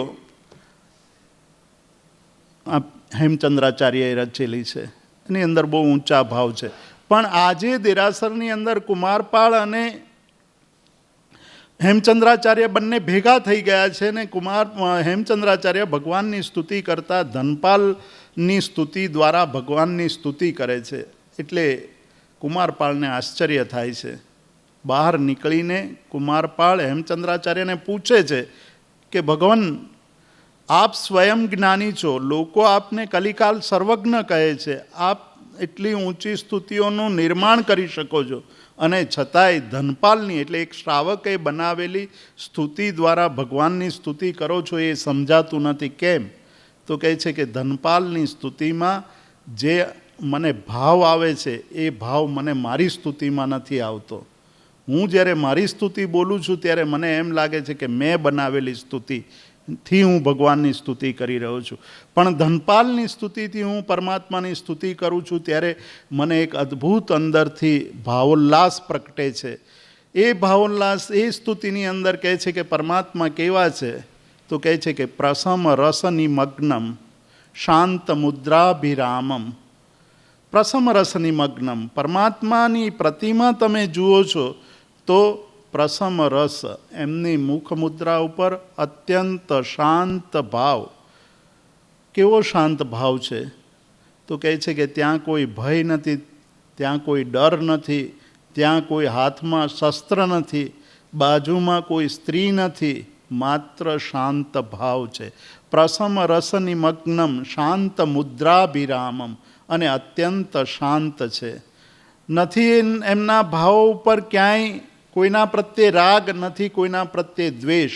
આવી પ્રખર ઉચ્ચ કોટીની પ્રતિમા છે અને એ પ્રતિમા જોતાં જ આપણા મનની અંદર એક ભાવના જન્મે છે, અને એ ભાવના એ છે કે મારે પણ આવા બનવું જોઈએ, મારે પણ પ્રસમ રસ અંદરથી કેળવવો જોઈએ. તો જ્યાં સુધી આવી દેવ પ્રત્યેની આપણી અમૂઢ દૃષ્ટિ ન કેળવાય ત્યાં સુધી આપણે બહાર ગમે તે દેવને ગમે તેની પાસે જઈને આપણી ઈચ્છાઓ પરિપૂર્ણ કરવા માટે ફર્યા કરીશું. આ બીજી મૂઢતા છે. અને ત્રીજી મૂઢતા છે એ ગુરુ મૂઢતા. ગુરુ મૂઢતા એટલે આપણે ગુરુ પસંદ કરવામાં પણ ઘણી બધી ભૂલો કરીએ છીએ. કોને ગુરુ બનાવવા એ ખબર નથી આપણને. અને ગુરુ બનાવવાની વાત આવે એટલે આપણે આપણી ઈચ્છા મુજબ જે કહે એને આપણે ગુરુ બનાવીએ છીએ.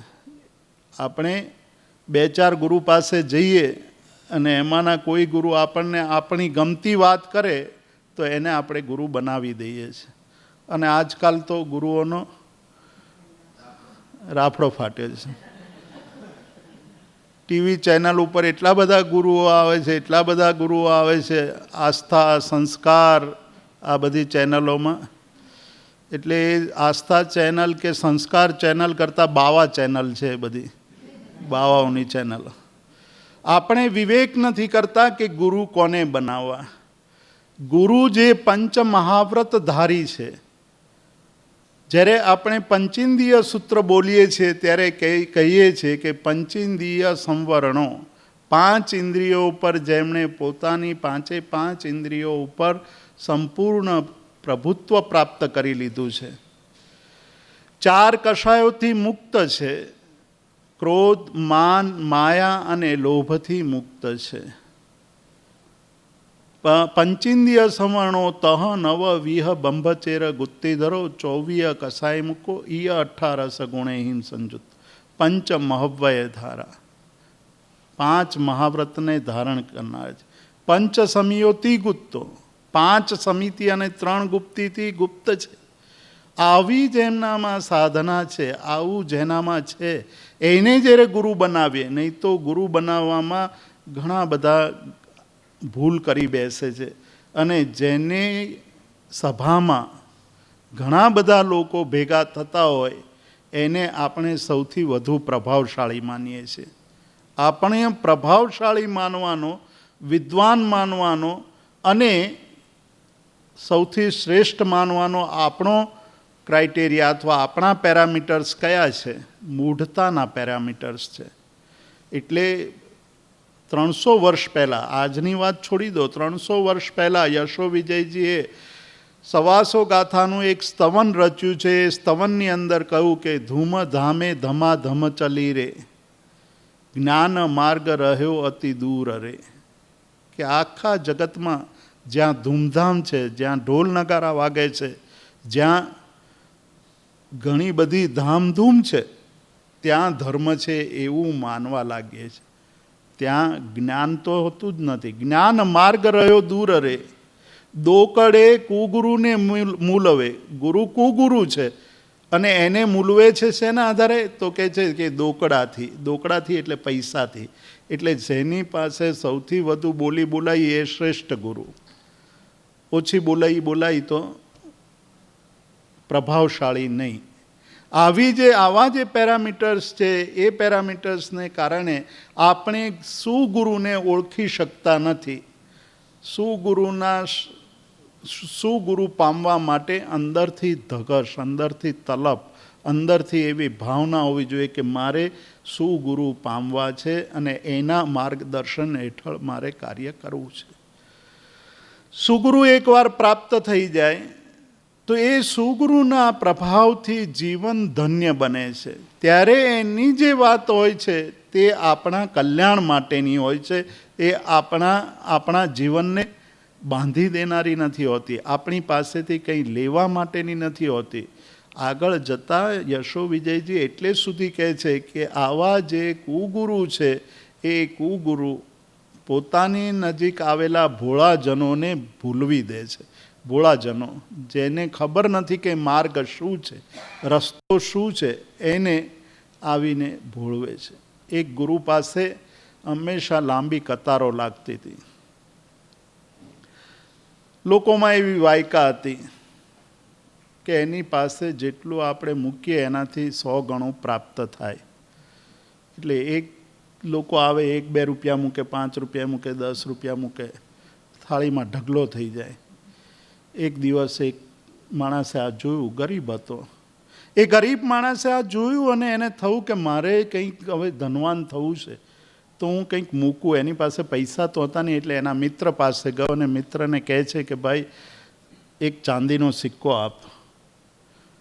તો કે તું પાછો આપી શકીશ? આપવા તૈયાર છું હું, પણ પાછો આપી શકીશ? તો કે આ થોડા દિવસમાં હું તને એકના બદલે 2 આપી દઈશ. મનમાં પેલો ભાવ છે કે હું પેલાની પાસે જઈશ, આ મૂકીશ એટલે મને 100 ગણું મળવાનું છે. 100 ગણું મળશે એટલે હું એમાંથી 1 પાછો આપી દઈશ,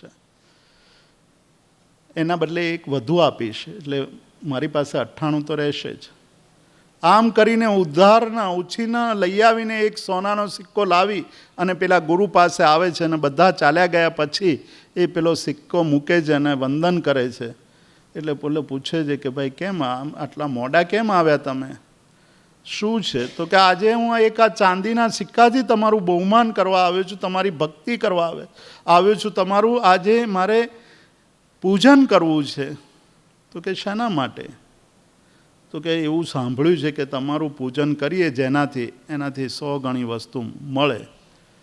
એટલે ગુરુ કહે છે કે તું મૂર્ખો છે, જો 100 ગણી વસ્તુ મળતી હોય તો હું જ ના રાખી લઉં, તે તને આપું.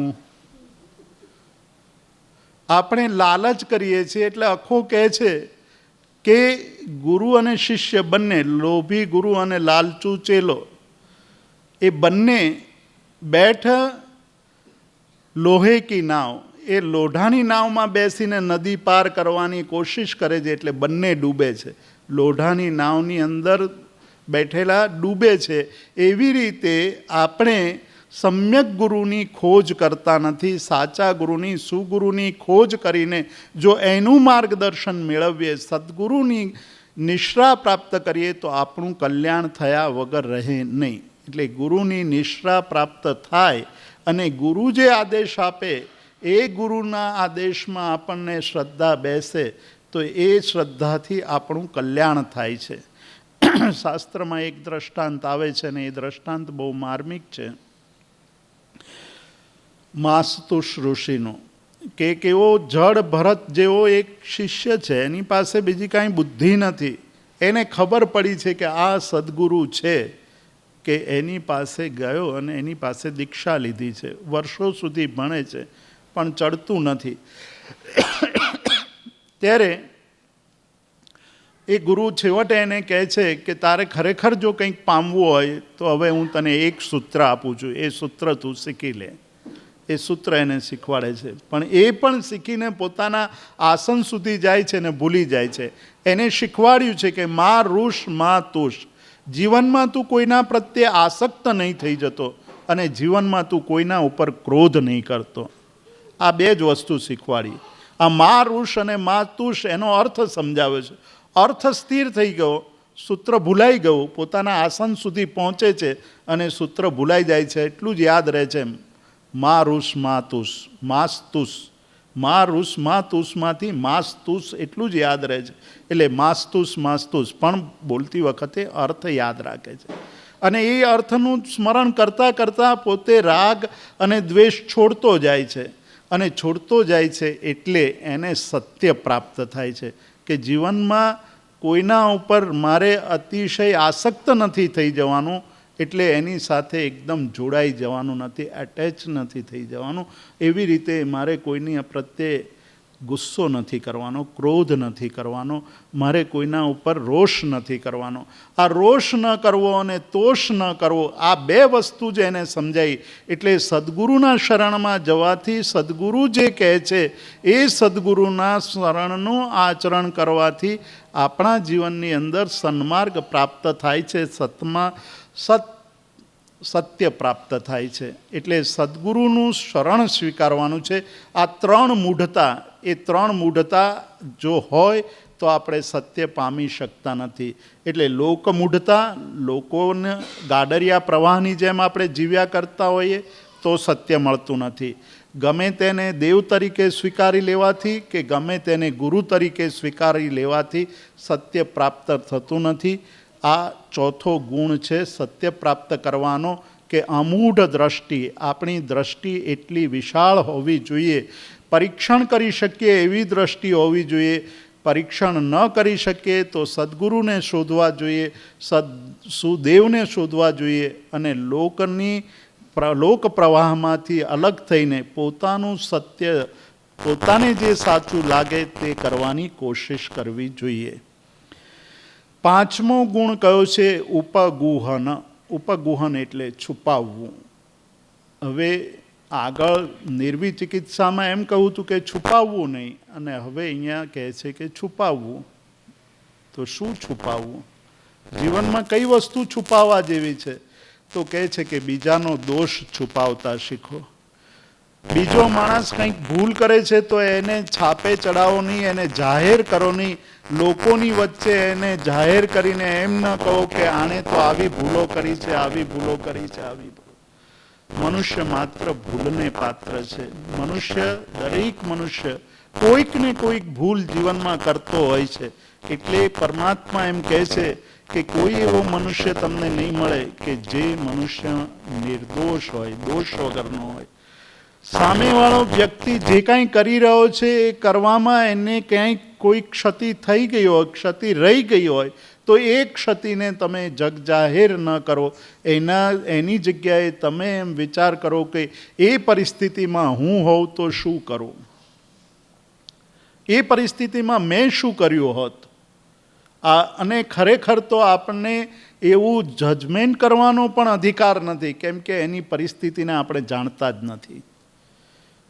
એક શ્રેષ્ઠ બહુ ધનવાન હતા, એમાંથી ગરીબ થઈ ગયા. બહુ મોટું ઇતિહાસ પ્રસિદ્ધ દ્રષ્ટાંત છે શાંતનુ મહેતા કરીને. શાંતનુ મહેતા ધનવાનમાંથી વેપારમાં ખોટ જતાં નિર્ધન થઈ ગયા. એવા નિર્ધન થઈ ગયા કે હવે બીજા દિવસે શું ખાવું, કેવી રીતે ખાવાનું મળશે કે નહીં એની ચિંતા આવી ગઈ. જ્યાં દોમ સાહેબી હતી, પાણી માગે ને દૂધ મળે એવી સ્થિતિ હતી, એમાંથી સાવ નિર્ધન થઈ ગયા. દિવસો કાઢવા અઘરા થઈ ગયા છે. ત્યારે હારી જાય છે. એટલે પત્નીને કહે છે કે હવે જીવવું કઠિન થઈ ગયું છે, શું કરું? ત્યારે કહે છે કે આજે તમે પ્રતિક્રમણ કરવા જાઓ. શું કહે છે? પ્રતિક્રમણ કરવા જાઓ. અને પ્રતિક્રમણ કરવા જાઓ ત્યારે તમે નગર શેઠની બાજુમાં બેસજો. આ એની પત્ની શું કહે છે બરાબર સાંભળજો, કે તમે નગર શેઠની બાજુમાં બેસજો.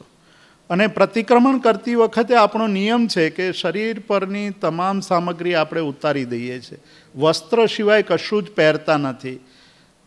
નગર શેઠ જ્યારે પોતાના બધા દાગીના ઉતારી દે અને બાજુમાં મૂકી દે, પ્રતિક્રમણ કરી લો ત્યારે અંધારું થઈ ગયું હશે, ત્યારે તમે એની એક વીંટી, જે રત્નની મુખ્ય મુદ્રિકા, મુખ્ય વીંટી છે, એ લઈ લેજો. એટલે કે તું મને ચોરી કરવાની શિખામણ આપે છે, તો કે આટલું કરજો તમે, બાકીનું બધું આપણે જોઈ લઈશું. એને ભરોસો હતો, પત્ની ઉપર ભરોસો હતો, આપણને બધાને છે. તો એણે બધું કર્યું. એ વીંટી લઈને એ પ્રતિક્રમણ વહેલું પતાવી, વહેલું પારીને એ વીંટી લઈને જતો રહ્યો. નગર શેઠ કપડાં પહેરે છે, કપડાં બદલે છે, દાગીના પહેરે છે, પોતાના બધા ઘરેણાં પહેરે છે, વીંટી મળતી નથી. એટલે એકદમ ચિંતામાં પડ્યા કે શું કરવું. તપાસ કરે છે, યાદ કરે છે, એને ખ્યાલ આવ્યો કે મારી બાજુમાં પેલા શ્રાવક શાંતનુ મહેતા બેઠા હતા. ચકોર છે આ શેઠ, નગર શેઠ કંઈ એમને એમ નથી બની ગયા. એમને ખબર પડી કે આ વ્યક્તિ સિવાય બીજું કોઈ લઈ ન જાય. ચૂપ રહ્યા, મૌન રહ્યા, જાણે કશું જ બન્યું નથી એવી રીતે એ પોતાના ઘરે ચાલ્યા ગયા. બધું નોર્મલ છે. આ શેઠ, જે શાંતનુ ગરીબ બની ગયેલા શેઠ, ઘરે આવ્યા અને પત્નીને કહે છે કે લે આ વીંટી તારા કહેવા પ્રમાણે લઈ આવ્યો, હવે શું? તો કે હવે ધંધો શરૂ કરો, બજારમાં જઈને આ વીંટી વેચી આવો. પણ પત્ની કહે છે કે જ્યાં ત્યાં નહીં વેચવાની, તમારે એ શેઠને ત્યાં જ ગીરવે મૂકવાની. કોની પાસે? નગર શેઠ પાસે જ જવાનું ને એને જ ત્યાં નગર શેઠ પાસે જાય છે. અને ત્યાં વીંટી કે મારે આ ગીરવે મૂકવી છે. એટલે મુનિમને બોલાવે છે. મુનિમને કહે છે કે આ વીંટી લો, તમે એનું ખાતું પાડો અને આટલા રૂપિયા આપી દો. મુનિમ એ વીંટી જુએ છે. પેલા કહે છે કે બરાબર છે, તમે જાઓ અંદર મૂકી દો. થોડા દિવસ થયા, આનો બધો દિવસો સારા આવવા માંડ્યા, પૈસાદાર થઈ ગયા શેઠ, અને બધું વ્યાજ સાથે એને પાછું ચૂકવવા આવે છે. ત્યારે કહે છે કે ભાઈ તમારું તો ખાતું જ નથી અમારે ત્યાં. બીજાના દોષોને છુપાવવાની જે કળા છે એ આપણે ભૂલી ગયા. શ્રાવક હંમેશા ગંભીર હોય. બીજાને આપે તો એક હાથ આપે તો બીજો હાથ જાણે નહીં. એના બદલે આજે આપણી પરિસ્થિતિ એવી થઈ છે કે આપણે પહેલે તકતીની વાત કરીએ કે તમે કેટલી મોટી તકતી લગાડવાના છો.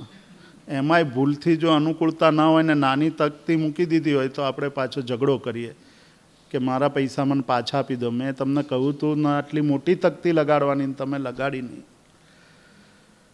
આપણે આપીને પણ કંઈક કમાવાની ઈચ્છા કરીએ છીએ, એટલે ધર્મને પણ વહેંચીએ છીએ, વેચવા નીકળ્યા છીએ. ખરેખર અહીંયા પેલા શેઠ કહે છે કે તમારું ખાતું નથી અહીંયા, તમે જે આપવા આવ્યા છો, પણ અહીંયા અમારે ત્યાં કશું એવું તો કે તમે લીધી હતી, પેલા મુનિમને આપી હતી, તમે આ બધું, તો કે ના એ કશું યાદ નથી.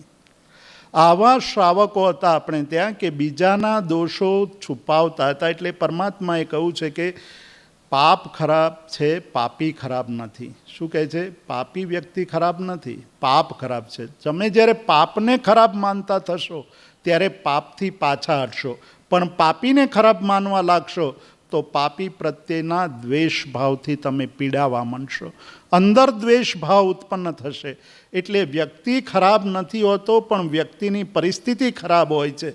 વ્યક્તિ ખરાબ કરવા ઈચ્છતો નથી, પણ વ્યક્તિને સંજોગો એવા બનાવી દે છે, અને સંજોગ આપણા પણ એવા બની જાય તો આપણે કદાચ એવું કરી શકીએ. એટલે ઘણીવાર આપણે ત્યાં આવા નગરશેઠો હતા. પોરબંદરના નગરશેઠ, એકવાર એને ખબર પડી કે કોઈક શ્રાવક બહુ દુઃખી છે અને આ લોકો રોજ છાશ વહેંચતા.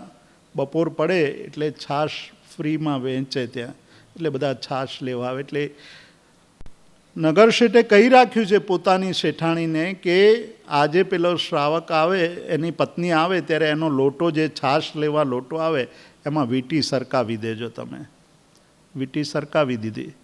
ઘરે જાય છે, ઘરે જઈને જુએ છે છાશનો લોટો ખાલી કરે છે અને અંદરથી વીંટી નીકળે છે. એટલે દોડતા દોડતા પાછા જાય છે કે આ શેઠ એક તો છાશ આપે છે, છાશથી અમારા દાડા ટૂંકા થાય છે, કેમ કે રોટલા છાશથી શાક બનાવી શકે એવી તાકાત નથી, અને છાશ પીને રોટલો ખાઈને ઉપર છાશ પીને દિવસો ગુજારીએ છીએ. અને એમાં આપણા ઉપર ઉપકાર કર્યો ને એમાં આ ભૂલ થઈ ગઈ, આપણા લોટાની અંદર એમને વીંટી આવી ગઈ, પાછી આપવા જાય છે. એટલે નગર શેઠને ખબર હતી કે આ પાછી આપવા આવશે, એટલે કહે છે કે અમે એવા મૂર્ખા છીએ કે છાશમાંય વીંટી નાખ્યા કરીએ, તો અમારું બધુંય લૂંટાઈ જાય. જાઓ અહીંયાથી, જાઓ પાછા. આવી રીતે ક્યારે પાછા આવતા નહીં.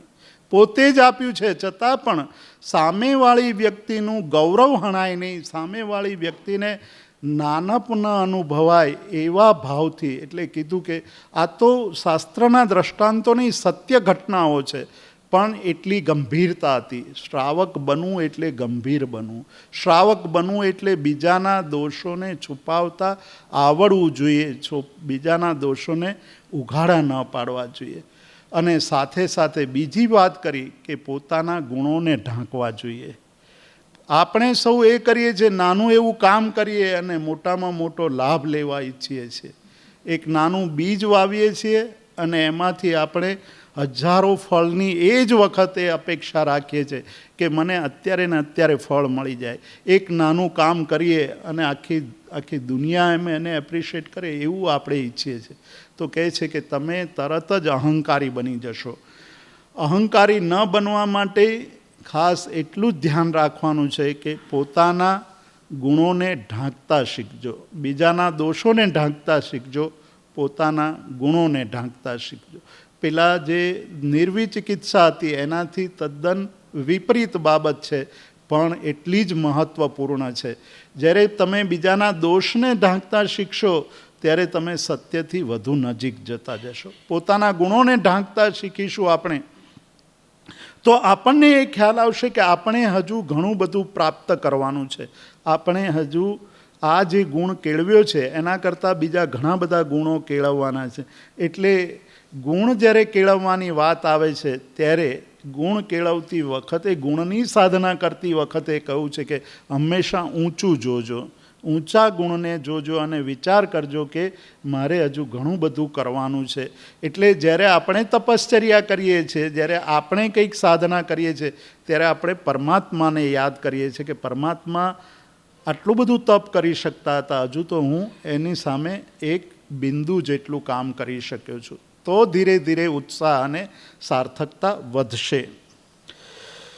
સત્યની શોધ કરનારા માટે આટલા ગુણો અત્યંત આવશ્યક છે. આ 5 ગુણો કે જેને સત્ય પ્રાપ્ત કરવું છે એણે શંકાઓ છોડી દેવી પડે, એને આકાંક્ષાઓ એટલે ઈચ્છાઓ છોડી દેવી પડે. કઈ ઈચ્છાઓ? જે ઈચ્છાઓ નકામી છે તેવી ઈચ્છાઓ, આસક્તિઓ છોડી દેવી પડે. નિર્વિચિકિત્સક બનવું જોઈએ, અમૂઢ દ્રષ્ટિ કરવી જોઈએ અને ઉપગુહન, બીજાના દોષોને ઢાંકતા શીખવું જોઈએ અને આપણા ગુણોને ઢાંકતા શીખવું જોઈએ. આટલું થાય એટલે કહે છે કે થોડી ક્યાંક તમે સત્યની નજીક જવાની શક્યતા ઊભી કરો છો. અને એ સત્યની નજીક જવાની આપણે શક્યતા ઊભી કરીએ છીએ ત્યારે એક ઘટના થાય છે કે આપણે જ્યારે જ્યારે કંઈક કરવા જઈએ છીએ ત્યારે આપણે નીચે પડીએ છીએ, ઉપર ઉઠવા જઈએ છીએ નીચે પડીએ છીએ. તો કહે છે કે મનુષ્ય માત્ર ભૂલને પાત્ર છે. ભૂલ થશે પણ તમારા મનને સ્થિર કરતા જાઓ. પડ્યા છો તો અટકી ન જાઓ. આજે જે કામ કરવા નીકળ્યા છો તો કાંઈ નહીં, નથી થયું, પાછા આવો, ફરી પાછી હિંમત કરીને બીજી વાર પ્રયાસ કરો. કરોળિયાનું દ્રષ્ટાંત આપણે સૌએ જાણ્યું છે કે કરોળિયું એક જાળું બનાવવાની ઈચ્છા કરે છે ત્યારે અનેક વાર પડી જાય છે, પણ એ જાળું બનાવવાનું છોડી નથી દેતો. એ જેમ જેમ પડે છે એમ એમ બમણા વેગથી એ જાળું બનાવવાની કોશિશ કરે છે. તેવી જ રીતે આપણે જ્યારે કાર્ય કરવા નીકળીએ, સત્યને પામવા નીકળીએ, તો પહેલા જ દિવસે સત્ય પ્રાપ્ત થઈ જવાનું નથી. સત્ય પ્રાપ્ત કરવા માટે પ્રયાસ કરવો પડે છે. સત્ય પ્રાપ્ત કરવા માટે ઘણીવાર અસફળ પણ થઈએ છીએ અને એ અસફળ થતા હોઈએ ત્યારે નિરાશ નથી થઈ જવાનું, સ્થિર થવાનું છે. એટલે છઠ્ઠો જે ગુણ છે એ કહું કે સ્થિરીકરણ, મનને સ્થિર કરતા શીખવાનું છે. જે કામ લીધું છે, જે સાધના લીધી છે તે સાધનામાં સ્થિર થઈએ, તે સાધનાની અંદર આપણે વધુ ઊંડા ઉતરીએ. વિઘ્નો આવવાના છે એવું માનીને પણ એ વિઘ્નોથી ડર્યા વગર આગળ ચાલીએ તો મન સ્થિર થતું જશે અને આપણે આગળ વધતા જઈશું. ધ્યાનની વાત આપણે કરીએ તો ધ્યાન પણ પહેલા દિવસે ધ્યાન થવાનું નથી. પહેલા દિવસે મન એકદમ શાંત થઈને એની અંદર ઊંડું ઉતરી જવાનું નથી. પણ જ્યારે આપણે બેસીએ છીએ તો એવું લાગે છે કે આ તો સજા હોય એવું લાગે છે, તો બીજા દિવસે આપણે કરી નહીં શકીએ.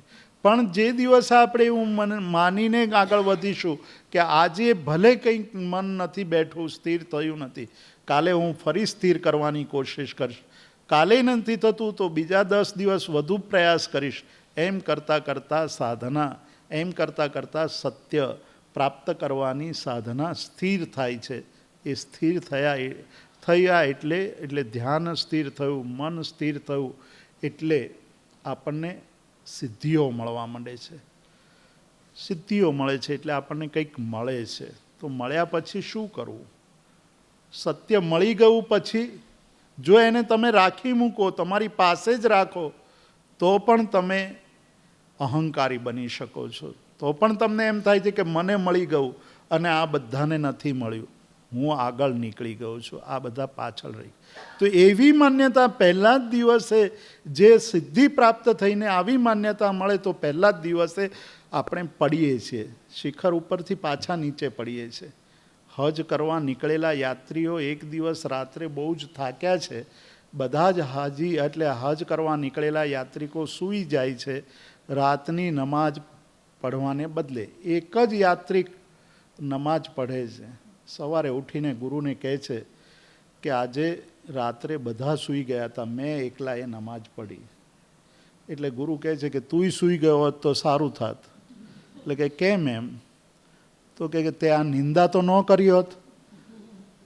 શું કહે છે કે તું સૂઈ ગયો હોત તો સારું થાત, કારણ કે તે નમાજ પઢી એ સારું કર્યું, પણ બીજાની નિંદા કરી એ ખોટું કર્યું. એટલે જ્યારે આપણને કંઈક સિદ્ધિ મળે છે તો કહે છે કે વહેંચજો, તમે એકલા તમારી પાસે રાખતા નહીં. એ વાત્સલ્ય ભાવ છે. જૈન ધર્મનો આ સૌથી મોટામાં મોટો કોન્સેપ્ટ છે, મોટામાં મોટો સિદ્ધાંત છે કે તમે જ્યારે આપો ત્યારે દયાના ભાવથી, કોઈના ઉપર દયા કરો એવી રીતે આપતા નહીં. એ દયા કરવાના ભાવથી આપશો તો અહંકાર પેદા થશે કે મેં આપ્યું, હું આપું છું, અને આપનાર નાનો દેખાશે, આપણે લેનાર નાનો દેખાશે, અને આપનાર આપણે પોતાની જાતને મોટા દેખવા લાગીશું. તો કહે છે કે ત્યાં ફરી સાધનાની સત્યથી ફરી દૂર. શું કરવું? તો કે વાત્સલ્ય ભાવ. માતા જેવી રીતે, વાત્સલ્ય શબ્દનો પ્રયોગ બીજે ક્યાંય નથી થતો.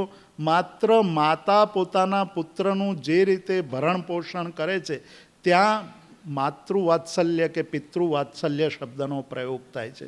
એટલે કહે છે કે માતા જેવી રીતે પોતાના બાળકનું પોષણ કરે છે, તો બાળકની બધી જ બાબતો, બાળકને જન્મ આપ્યો ત્યારે માતાએ અત્યંત કષ્ટ વહન કર્યું, એ બાબત નીકળી ગઈ. પછી બાળક જન્મ્યા પછી એની અશુચિ એણે સાફ કરી છે, એને પોષણ આપ્યું છે, એને આગળ વધાર્યો છે. કઈ ભાવનાથી? શું મેળવવા માટે આ કર્યું છે? એક જ ભાવના કે મારો પુત્ર આગળ જતા સફળ નીવડે. એ સિવાયની કોઈ ભાવના નથી. એને એવી ભાવના નથી કે હું માંદી પડીશ તો મારી સેવા કરશે, હું ઘરડી થઈશ ત્યારે મારી પાસે આવીને રહેશે, આવી કોઈ ભાવના નથી. એ વાત્સલ્ય ભાવ છે. વાત્સલ્યનો અર્થ એ છે કે સ્વાર્થ વગરની સેવા. સ્વાર્થ વગરની સેવા, એ સ્વાર્થ વગરની સેવા જે કરે છે એને વાત્સલ્ય ભાવ કહે છે. તો તમને જે મળ્યું છે, જે કાંઈ પણ મળ્યું છે, એ મળેલું છે એ બીજાને, જેને નથી મળ્યું, અને એને થોડું ઘણું પણ આપજો, પણ એ આપતી વખતે ભાવ રાખવાનો છે વાત્સલ્યનો. એટલે સિદ્ધસેન દિવાકર સૂરી એક બહુ સરસ વાત કરે છે કે થોવાવી થોવમ દેયઈ. તમારી પાસે થોડું હોય તો થોડામાંથી થોડું પણ આપતા શીખજો. એમાંથી જો તમે કરશો, આટલું પણ કરશો તો ડૂગું ડૂગું સદગઈ જાય. થોડા થોડા ડગલા ભરતા ભરતા તમે સદગતિ તરફ પહોંચી જશો. આપણે જેમ જેમ વધુ મળતું જાય છે એમ એમ વધુ લોભી થતા જઈએ છીએ, એને વાત્સલ્ય ભાવથી દૂર થતા જઈએ છીએ. જ્યારે નહોતું ત્યારે આપણે વિચારતા હતા કે મને મળી જશે તો હું બધાને આપીશ, પણ મળ્યા પછી એમ થાય છે કે બધાને આપીશ તો મારી પાસે શું રહેશે? એટલે આપણે આપવાનો ભાવ ભૂલી જઈએ. જૈન ધર્મ તો કહે છે કે આપવાના ભાવની વાત તો બાજુ પર રહી, વાત્સલ્ય ભાવથી આપો, એની પ્રત્યે પ્રેમથી આપો. પ્રાર્થના, પ્રેમ અને માગણી, એ બધામાં સૌથી વધુ ઉચ્ચ કોટીનો ભાવ હોય તો એ વાત્સલ્યનો ભાવ છે. પ્રેમ કરતાં પણ ઊંચો ભાવ છે વાત્સલ્યનો, કે એમાં કોઈ સ્વાર્થ નથી. પ્રેમ સરખે સરખામાં હોય છે. વાત્સલ્ય જેની પાસે છે અને જેની પાસે નથી, એ બે વચ્ચે નિસ્વાર્થ મૈત્રી છે, એ વાત્સલ્ય છે. અને વાત્સલ્ય પછી, વાત્સલ્યનો ભાવ આવ્યા પછી, એટલે તમે વિતરણ કરવા લાગ્યા પછી, તો કે પછી પણ જીવન એવું જીવજો જેને પ્રભાવના શબ્દથી. આઠમું, સત્યનું આઠમું અને છેલ્લું ચરણ છે કે આવું બધું જ થઈ ગયા પછી જીવન એવું જીવજો કે જે પ્રભાવક જીવન હોય. એટલે તમારું જીવન જોઈને બીજાને એવું જીવન જીવવાનું મન થાય કે આના જીવવા મારે બનવું છે. એવું જીવવાનું મન ન થાય કે આનો પીળો ચાંદલો છે ને, દૂર રહેજો એનાથી. આપણું શું પેરામીટર છે કે પીળા ચાંદલાવાળાથી દૂર રહેવું. આપણે પોતે પીળો ચાંદલો કરીએ છીએ, પણ આપણે પણ એવું કહીએ કે પીળા ચાંદલાવાળાથી દૂર રહેવું. કારણ કે પ્રભાવક જીવન નથી જીવતા આપણે. પ્રભાવકતાનો અર્થ છે કે ધર્મની પ્રભાવના થાય, સત્યની પ્રભાવના થાય, જીવન એવી રીતે જીવજો કે જેથી એની પ્રભાવના એટલે એનો વિસ્તાર થાય. આવી રીતે જ્યારે જીવન જીવીશું તો પ્રાપ્ત થયેલું સત્ય ટકી રહેશે અને એ પ્રાપ્ત થયેલા સત્યથી બીજા પણ પ્રભાવિત થશે. આટલી વાત કરે છે સત્યને પામવાની. એ 8 બાબતો એ યાદ રાખવાની છે અને એ જૈન ધર્મના પાયામાં કહેલી છે. આપણે રોજ બોલીએ છીએ, પ્રતિક્રમણ કરતી વખતે સવારે અને સાંજે બોલવાનું છે. નિશંકીય નિખંકીય નિવિતિ ગિચ્છા અમૂઢ દિઠ્ઠીય વચ્છલ પભાવણી અઠ. દર્શનાચારના અતિચાર જ્યારે આપણે બોલીએ છીએ ત્યારે આ 8 બાબતો બોલીએ છીએ રોજ, પણ એનો અર્થ જાણવાની આપણે ક્યારેય કોશિશ કરી નથી. વિતરાગતાનો ધર્મ છે અને વિતરાગતાના ધર્મની અંદર આ એક અવસર મળ્યો છે આપણને. એ અવસર એવો મળ્યો છે કે જે અવસરમાં આપણે ધર્મ કરીએ તો, એટલે ધર્મ રિયલ ધર્મ, ધર્મ એટલે ક્રિયાકાંડમાં અટવાયેલો ધર્મ નહીં, ક્રિયાકાંડની સાથે સાથે એના મર્મને સમજીને એને જીવનમાં ઉતારીને પામવાનો ધર્મ છે. એ સાચો ધર્મ છે. એને પામવાની કોશિશ કરીએ તો આપણે પર્યુષણ પર્વને સાચા અર્થમાં ઉજવ્યું કહેવાય. આપણે પહેલા દિવસે જે વાત કરી હતી કે આ અજ્ઞાનમાંથી મિથ્યાત્વમાંથી સમ્યક્ત્વ તરફ જવાનો માર્ગ છે, મમતામાંથી સમતા તરફ જવાનો માર્ગ છે અને અજ્ઞાનમાંથી સમ્યક જ્ઞાન તરફ જવાનો માર્ગ છે. આ પર્યુષણ પર્વ એટલે આ 3 બાબતોને પામવાની વાત છે. આ 3 બાબતો જો જીવનમાં ઉતારીએ તો આજે અત્યારે અહીં જે જીવન જીવીએ છીએ તેના કરતાં વધુ દિવ્ય, વધુ આનંદિત, વધુ પ્રસન્ન અને વધુ સુખી જીવન જીવી શકીએ. એટલે આપણે જે જીવન જીવીએ છીએ તેને વધુ દિવ્ય બનાવવું હોય તો આ 8 બાબતો શીખવી જોઈએ. પરમાત્મા મહાવીરે એક બહુ સરસ બાબત કહી, બહુ સરસ ઘટના છે જૈન પરંપરાની, એને એ ઘટના કહી અને આજનો આ આપણો સ્વાધ્યાય પૂર્ણ કરીશું. પરમાત્મા મહાવીરે એક વાત કહી છે અને એ વાત એ કહી કે તમને જ્યારે સત્ય સમજાય તો એ સત્ય સમજાયા પછી એ સત્યનું આચરણ કરવામાં વિલંબ ન કરતા. એટલા બધા પ્રલોભનો છે, અહીંયાથી તમે નીકળશો એટલે એટલા બધા પ્રલોભનો પડ્યા હશે. આવતીકાલે સવારે જોબ પર જવાનું છે, સવારે છોકરાને આમ કરવાનું છે, બપોરે પ્રતિક્રમણ કરવાનું છે, પ્રતિક્રમણ કર્યા પછી પરમ દિવસે પાછું પારણું કરવાનું છે. આ બધા પ્લાનિંગ, આ બધા મનની અંદર વિચારો ચાલ્યા કરે છે, સતત ચાલ્યા કરે છે. એ પ્રલોભનો છે કે સત્ય પામ્યા પછી તમે પ્રલોભનોમાં આચરણ કરવામાં જો વિલંબ કરશો તો એ વસ્તુ વિલીન થઈ જશે. એક તો મહા મુશ્કેલીએ આવા બીજ અંદર પડતા હોય છે અને એ બીજને ઉગવા માટેનું વાતાવરણ તમે ઊભું નહીં કરો તો એ બીજને નષ્ટ થઈ જતા વાર નહીં લાગે અને બીજું પર્યુષણ આવી જશે. આપણે એવું વિચાર કરતા હશું આવતા પર્યુષણ કે હમણાં ગઈ સાલે જ જાણે પર્યુષણ પૂરું થયું હોય એવું લાગે છે. 1 વર્ષ ક્યાં વીતી ગયું એની ખબર જ ન પડી. આવું બને છે એનું કારણ કે આપણી વ્યસ્તતા, આપણું જીવન આપણે એવું બનાવી દીધું છે કે આપણને જે સત્ય પ્રાપ્ત થયું છે તે સત્યને થોડું પણ આચરણમાં લાવવાની આપણે કોશિશ કરતા નથી. પરમાત્માની સાથે સંપર્ક થયો છે ગૌતમ સ્વામીને. ગૌતમ સ્વામી આવ્યા છે, એક બહુ જ જુદા નિમિત્તે આવ્યા છે પણ પરમાત્માથી પ્રભાવિત થઈ ગયા છે, બહુ જ પ્રભાવિત થઈ ગયા છે. બ્રાહ્મણ છે, બ્રાહ્મણોના ગુરુ છે, મહાપંડિત છે. ગૌતમ સ્વામી એટલા મોટા પંડિત છે કે ભારતના સૌથી મોટા પંડિત તરીકે એમની નામના, સૌથી મોટા સ્કોલર તરીકે એમની નામના થઈ ચૂકી છે અને એમની સાથે હંમેશા 500 શિષ્યો રહેતા હતા. એ 500 પાછા પંડિત. એટલે સ્કોલરના ગુરુ એ બનવું એ બહુ અઘરું છે. મૂર્ખાનું ટોળું ભેગું કરવું સહેલું છે. શું મૂર્ખાના ટોળાને ભેગા કરવો હોય તો હમણાં કંઈક જાદુ કરો કે કંઈક કરો તમે તો બધા ભેગા થઈ જાય, પણ જ્ઞાનીનું ટોળું ભેગું કરવું એ અત્યંત આકરું કામ છે. એવા જ્ઞાની જ્યારે પરમાત્માની પાસે ગયા ત્યારે પરમાત્મા મય બની ગયા. એ પછી કહેવા નથી ગયા કે ભાઈ હું ઘરે જઈને પૂછી આવું કે હું રજા લઈ આવું કે હું દીક્ષા લઉં કે ના લઉં. એણે ઘણું બધું છોડી દીધું. પોતાનો ધર્મ છોડ્યો, પોતાના શાસ્ત્રો છોડ્યા, વેદ, ઉપનિષદ, બ્રાહ્મણ, આરણ્યક, આ બધું જ છોડ્યું. પણ જોડાઈ ગયા મહાવીરમાં. મહાવીરમાં જોડાયા એટલે મહાવીર પ્રત્યે રાગ થઈ ગયો, અત્યંત રાગ થયો છે. મહાવીર પ્રત્યે એટલો બધો રાગ થયો છે. ત્યારે મહાવીર એને એ જ શિક્ષા આપે છે કે આ વિતરાગનો ધર્મ છે. તારા મનની અંદર જ્યાં સુધી રાગ પડ્યો છે ત્યાં સુધી તું વિતરાગ નહીં થાય. અને તું હવે એમને આ જે શિક્ષા આપે છે એ જ આપણે વિચારવાની છે કે તું આખો દરિયો તરી ગયો છે અને કિનારે આવીને અટક્યો છે. શું કહે છે કે તીર્ણો હું અર્ણવમ મહમ, મહાન એવો સમુદ્ર તું તરી ગયો છે પણ કિનારે આવીને અટકી ગયો છે.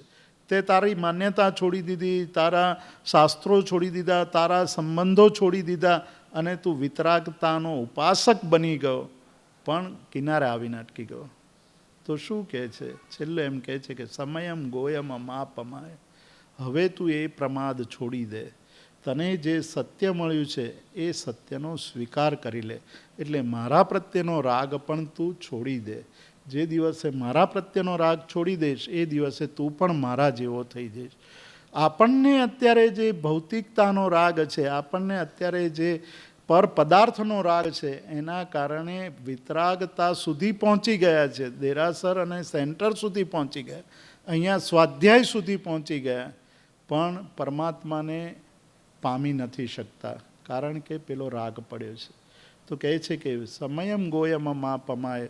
સત્ય પામ્યા પછી, સત્ય સમજાયા પછી અને આટલું સાંભળ્યા પછી થોડું ઘણું પણ સમજાયું હોય તો એ થોડા ઘણામાંથી પણ ઘણું થોડું આચરણમાં મૂકવાની કોશિશ કરશો તો આ પર્યુષણ પર્વ જીવનનું એક ટર્નિંગ પોઈન્ટ પર્યુષણ બનશે.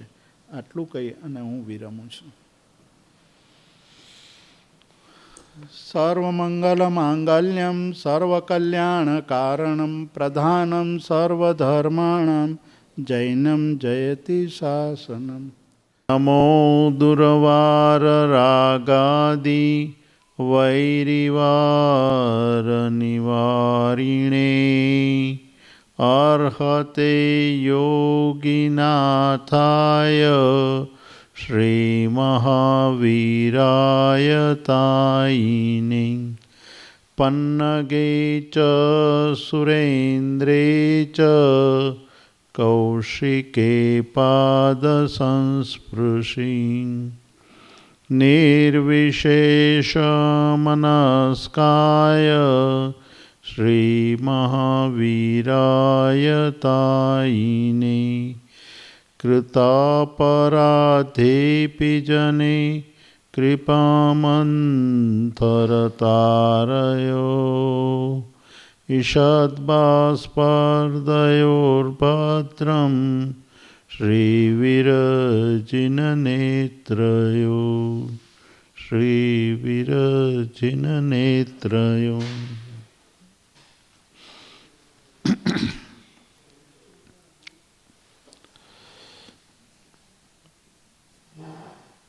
જૈન ધર્મમાં પર્યુષણને પર્વાધિરાજની ઉપમા આપવામાં આવી છે. પર્વાધિરાજનો અર્થ છે પર્વોમાં શ્રેષ્ઠ. પર્વોમાં શ્રેષ્ઠ એવું પર્વ એટલે પર્યુષણ પર્વ. 8 દિવસની આ આરાધના બીજી બધી જ આરાધનાઓ કરતાં સર્વશ્રેષ્ઠ આરાધના માનવામાં આવી છે. આપણે સહુ અત્યંત ભાગ્યશાળી છીએ કે પરમાત્માનું શાસન મળ્યું અને શાસન મળ્યા પછી આવા ઉત્તમ આરાધનાના દિવસો આપણને પ્રાપ્ત થયા. આપણા મનની અંદર એવો પ્રશ્ન ઉઠે કે પર્યુષણને પર્વાધિરાજની ઉપમા કેમ આપવામાં આવી છે? આ પર્વને સર્વશ્રેષ્ઠ પર્વ કેમ કહેવામાં આવ્યું છે? પહેલા દિવસે આપણે પર્વની વ્યાખ્યા કરી હતી. પર્વ એટલે ઉત્સવ, મહોત્સવ, આનંદ, પ્રમોદ કરવાનું જે દિવસોમાં હોય છે તે દિવસોને પર્વ કહે છે. પર્વ એ આપણા જીવનની અંદર તાજગી લાવે છે. પર્વો એ આપણા મનને પ્રસન્ન કરે છે. પર્વોના બે પ્રકાર, એક લૌકિક પર્વ અને બીજું લોકોત્તર પર્વ. લૌકિક પર્વમાં આપણે હરવું ફરવું, મોજ કરવી, ખાવું પીવું આ બધું કરીએ છીએ. પણ લોકોત્તર પર્વ એ આત્માના આનંદના દિવસો છે, મનની પ્રસન્નતાના દિવસો છે. મનની પ્રસન્નતા આપણે કેળવી શકતા નથી. તેનું કારણ આપણા જીવન દરમિયાન, વર્ષ દરમિયાન જે કર્મો કર્યા છે એ કર્મોની જે છાપ આપણા મનની અંદર પડી છે તેનાથી આપણે પ્રસન્ન નથી થઈ શકતા, સુખનો અનુભવ નથી કરી શકતા. એને સાફ કરવાના દિવસો એટલે પર્યુષણ પર્વ. જે દિવસોમાં આપણે આખા વર્ષ દરમિયાન જે કાંઈ પણ થયું છે, જે કાંઈ પણ આપણી ભૂલો થઈ છે, જે ખોટું કર્યું છે તે તમામને શુદ્ધ કરવાના દિવસો એટલે પર્યુષણ પર્વ. બીજા બધા પર્વોમાં આ પ્રકારની ભાવના નથી. અહીં આ શ્રેષ્ઠ પ્રકારની ભાવના છે એટલે પર્યુષણ પર્વને પર્વાધિરાજની ઉપમા આપવામાં આવી છે. આ પર્વનું બીજું નામ ક્ષમાનું પર્વ. ક્ષમા, બીજાને ક્ષમા આપવી. ક્ષમા એટલે કોઈની પણ ભૂલને માફ કરવી. ક્ષમા એટલે માફી આપવી. માફી આપવી કેવી રીતે આપવી, શા માટે આપવી અને મનની અંદર કેવા ભાવ રાખીને આપવી એ પ્રશ્ન મહત્ત્વના છે અને એનું ચિંતન આજે આપણે કરવાનું છે. પરમાત્માએ કહ્યું છે કે આ પર્વની અંદર આપણે જો શુદ્ધ ભાવથી માફી આપી દઈએ કોઈને તો આ પર્વ સાર્થક બની જાય છે. આ પર્વમાં, આ પર્વના દિવસોમાં આપણે આપણા જીવન દરમિયાન અથવા આખા વર્ષ દરમિયાન જે કાંઈ પણ જાણતા કે અજાણતા કોઈના પણ મન, વચન અને કાયાથી આપણે દુઃખ પહોંચાડ્યું હોય, ઠેસ પહોંચાડી હોય તે બાબતે માફી માગવાની છે અને માફી આપવાની છે. બે બાબતો. ખામેમી સવ્વ જીવે સવ્વે જીવા ખમંતુ મે. હું બધા જ જીવોને માફ કરું છું, ખમાવું છું, ક્ષમા આપું છું. જેણે જેણે મને હેરાન કર્યો છે, જેનાથી મને દુઃખ પહોંચ્યું છે, જેના વર્તનથી મને દુઃખ પહોંચ્યું છે, જેના બોલવાથી મને દુઃખ પહોંચ્યું છે અને જેના વચનોથી મને દુઃખ પહોંચ્યું છે તે બધાને હું માફ કરી દઉં છું. અહીં એક બહુ જ મહત્વની બાબત છે ને એ મહત્વની બાબત એ છે કે જીવનમાં આપણે માફી માગીએ છીએ પણ માફ કરી શકતા નથી. માફી માગવાનું સરળ છે, માફ કરી દેવાનું અઘરું છે. આપણી ભૂલ થાય અને સોરી બોલી દેવું એ એટલું બધું સરળ અને સહજ બની ગયું છે, એમાં આપણને કષ્ટ થતું નથી. પણ બીજાએ ભૂલ કરી હોય જેનાથી આપણે આપણું હૃદય ક્યાંક, આપણા હૃદયને ઠેસ પહોંચી હોય, મનને પીડા થઈ હોય, મનમાં દુઃખ પેદા થયું હોય, એવા જીવોને માફ કરી દેવાનું કામ અઘરું બની જાય છે. અને આ પર્યુષણ પર્વની અંદર આપણે એ માફ કરતાં શીખવાનું છે. માફી માગી લીધી છે, ઘણી બધી વાર માફી માગી છે, પણ સૌથી પહેલાં આપણે એ જોઈશું કે માફી કેવી રીતે માગવી. માફી માગવાના પણ પ્રકાર છે, માફી માગવાની પણ પદ્ધતિ છે. ખાલી તમે ભૂલ કરી અને એમ બોલી દીધું સોરી, અથવા તમે કહી દીધું કે મિચ્છામી દુક્કડમ, તો એનાથી માફી થઈ જતી નથી. માફી માગી લીધી કહેવાય નહીં. માફી માગી ત્યારે કહેવાય કે જે ભૂલ આપણે કરી છે એ ભૂલ ફરીવાર ન થાય એટલી જાગૃતિ રાખવી. જો એ ભૂલ ફરીવાર થાય તો એ ભૂલ થવાને કારણે આપણે જે માફી પહેલાં માગી હતી તે માફી માગવાનું, જે પહેલી વાર માફી માગી હતી તે માફી માત્ર અને માત્ર કહેવાની બની જાય છે. અને આવું 2-3 વાર થાય એટલે લોકો આપણને કહેતા થાય અથવા આપણા વિશે વાત કરવા લાગે કે એમને બોલવાની પણ ટેવ છે ને માફી માગવાની પણ ટેવ છે. બેય વસ્તુ છે. શાસ્ત્રોની અંદર એક નાનકડો પ્રસંગ વર્ણવવામાં આવ્યો છે કે એક બાળ સાધુ છે, વિહાર કરતાં કરતાં નગરમાં પ્રવેશ કરી રહ્યા છે. ગામના પાદરે એક કુંભારનો ઘર હતું અને એણે ઘડા ઘડીને તૈયાર કરીને બહાર મૂક્યા હતા. આ સાધુને ટીખળ સૂજી, મજાક સૂજી. એટલે એક કાંકરો લીધો અને કાંકરો ઘડાને માર્યો. એટલે ઘડાની સાથે કાંકરો અથડાયો એટલે ધણીંગ કરતો જે અવાજ થયો એ અવાજમાં આનંદ હતો અને પેલો ઘડો ફૂટ્યો એનો પણ આનંદ. એટલે સાધુને, બાળ સાધુ છે, એને આ બાળ ચેષ્ટા કરવી ગમી. પેલા કુંભારે જોયું કે મારો એક ઘડો કોઈએ ફોડી નાખ્યો. જોયું તો સાધુ હતા, બાળ સાધુ હતા. એટલે એણે થોડુંક કહ્યું કે શું કરો છો? એટલે પેલા બાળ સાધુએ કહ્યું કે મિચ્છામી દુક્કડમ. ભૂલ થઈ ગઈ. કુંભાર પાછો પોતાના કામમાં લાગી ગયો અને બાળ સાધુએ પેલો બીજો એક કાંકરો લીધો અને બીજા એક ઘડાને ફોડ્યો. મજા આવતી હતી, આનંદ આવતો હતો. બીજો ઘડો ફૂટ્યો.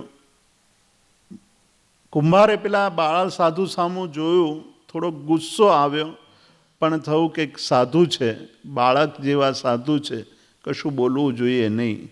થોડો ગુસ્સો કર્યો કે આ શું કરી રહ્યા છો? બાળ સાધુએ ફરી કહ્યું કે મિચ્છામી દુક્કડમ. ફરી પાછો પેલો કામે લાગ્યો. આવું 4-5 વાર થયું એટલે કુંભાર ઊભો થયો. ઊભો થઈને એણે એક કાંકરી લીધી. કાંકરી લઈને પેલા બાળ સાધુ પાસે ગયો અને એની કાનની બૂટ ઉપર પેલો કાંકરો દબાવ્યો. એટલે સાધુ એકદમ બૂમ પાડે છે કે ચીસ પાડી દે છે કે આ શું કરો છો તમે? બહુ દુખે છે. તો કે મિચ્છામી દુક્કડમ. શું કહે છે? મિચ્છામી દુક્કડમ. જેમ મજાક માટે કે ખાલી વ્યવહાર પૂરતું જે મિચ્છામી દુક્કડમ દેવામાં આવે છે તે મિચ્છામી દુક્કડમ આપણી આત્મજાગૃતિ કરતું નથી. આપણા જીવનની અંદર જે પ્રમાદને કારણે થતી ભૂલો છે એ ભૂલોને સુધારવા માટે મિચ્છામી દુક્કડમ છે. પ્રમાદમાંથી જાગવા માટે મિચ્છામી દુક્કડમ છે. પણ પ્રમાદને વધુ ગહેરો બનાવવા માટે, પ્રમાદને વધુ ઘટ્ટ બનાવવા માટે એ મિચ્છામી દુક્કડમ નથી. આવશ્યક નિર્યુક્તિ નામનો એક આપણો આગમ છે. એ આગમની અંદર પ્રતિક્રમણ વિશેની ચર્ચા કરી છે. પ્રતિક્રમણનો અર્થ શું? આપણે